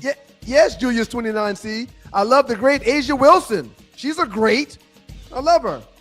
Shouts out to Tree Taylor. Outstanding job, Tree. You get an A. We appreciate you, Tree. Can't tell with all your Caitlin Clark love. I can't tell. We don't care about what you can tell or not. We do not want another failed team to move to Vegas. We want our own team to support like the VGK. Now, it sounds like there's no team moving to Vegas. They're going to create a team in Vegas. Ain't no team moving there. The two new cities where they'll place teams, not move teams, is Vegas and Seattle. Mm-hmm. Reverend Ike, that's being gracious, putting Doug at 5'9". He's really like 5'7". Whatever. Shouts out to the great Larry Brown, who assisted us with getting Larry Thompson on today. He gets an A+. Thank you, Brown. We appreciate it. Shouts out to everybody that gave Super Chat. We really appreciate y'all. Y'all brought the noise. Everybody in the chat room that was in there creating conversation and dialogue for the platform today, thank you. You get an A+ as well. Thank you for contributing. We really appreciate you. Quick reminder. Hey, man, we got to get a studio audience a round of applause, man. They be working their ass off. That's true. The studio audience be working their ass off. Go ahead. Shouts out to the studio audience. They get an A+ for doing what they do, man. Y'all lively, sometimes disrespectful. We appreciate the studio audience. We do appreciate it. Quick reminder, 404 day next Saturday, not this Saturday, but next Saturday, 404 day in the ATL. Y'all pull up and spend some time with us. We're going to do a show from 2:30 to 4:30 at the block party that we'll be hosting. So y'all pull up on us. It's going to be a good time. What were you about to say? I need to talk to you about that. We almost went, the guy said we almost went the entire show without you mentioning Caitlin Clark. If you're new to the show, once again, we got a lot of new listeners. This man has some type of strange. I like greatness. I love greatness, man. Yeah, some type of strange fascination with Caitlin Clark. I love sports and I love greatness within sports. I love greatness within sports. Yeah. Shouts out to you, man. A+ for you and your contributions today. Thank you very much. A+ to you too. Doug is the same height as Gary Coleman. Emmanuel Lewis, Gary Coleman, Bushwick Bill. You got Bushwick Bill by an inch or two. You see, look, somebody even Doug, I don't wear Fugazi Stewart. No, I don't wear Fugazi. I don't wear Fugazi nothing. This is an absolute licensed apparel from the Atlanta Braves store. When you took it off, it said Milwaukee inside of it. It did not. It did not. God is good all the time, and all the time God is. And if it did say Milwaukee, it would have been appropriate because, like I mentioned earlier, the Braves played in Milwaukee. So I'm getting a double dip. I'm getting 2 for 1. 2 birds. Doug got on a Javid Dustus jersey. Oh, you a comedian, huh, Mr. Ike Stewart? Gave you a shout out today, and this how you want to come at us? This how you want to come at us? Me and my brother? Because you come at me, you coming at him too. Real quick. Tell him, Ryan. Tell him. You come at me, he got to come at you too. 4 quick games for y'all to think about as the Sweet 16 starts tonight. I like Texas over Purdue. I like Iowa over Nebraska. I like Arkansas over Arizona, even though I picked Arizona to win the whole tournament. I like Arkansas with the +8. And I also like Houston over Illinois at -3. So I'm taking the 3 dogs in tonight's games and I'm going with Houston to win as the favorite in their game versus Illinois. Who do you have winning in your bracket? I have Duke playing Arizona, and I have Arizona winning it all. And Coach Thompson talked about the youth movement and the draft picks that are on the roster of Arizona. So we kind of were in sync with that too. Really enjoyed that interview with Coach Larry Thompson. I took Houston, so as long as Houston keeps advancing, I'm good. And you got Acuff Jr. I've lost Acuff Jr. I've lost like 70% of my damn bracket already. You're still alive if you got Arkansas, though. God is good all the time, and all the time God is good. If you don't know him and need to find him and show him love, that's all he's showing you, nothing but love. We appreciate y'all for being here. Games on all weekend again. Y'all make sure that you're being safe and being smart and being responsible when it comes to the drinking and driving. If you're watching these games out in the street, get home safe and enjoy yourself. Y'all be careful this weekend. I don't know if he's listening, man, but I've been busting Chief Rocker's ass and chest. I think he's listening. In our last pause, I'm busting his ass. In the last 13 games, me and the great Chief Rocker have played. Hey, I'm 11-2. Where do you get that Augusta Braves hat from? Hey man, see that right there? You see that right there? That's official. That's any New Era. No, Doug, that says New England. What the hell? What's going on with you? I'm out of. Damn. All right. And he never gave me my grade. He didn't give me an A+ today. I'll do better next week, y'all. We appreciate y'all. Y'all be careful in those streets. Be safe. Show the good man some love. Peace. It's going to be real hard for you to do better next week. Bye.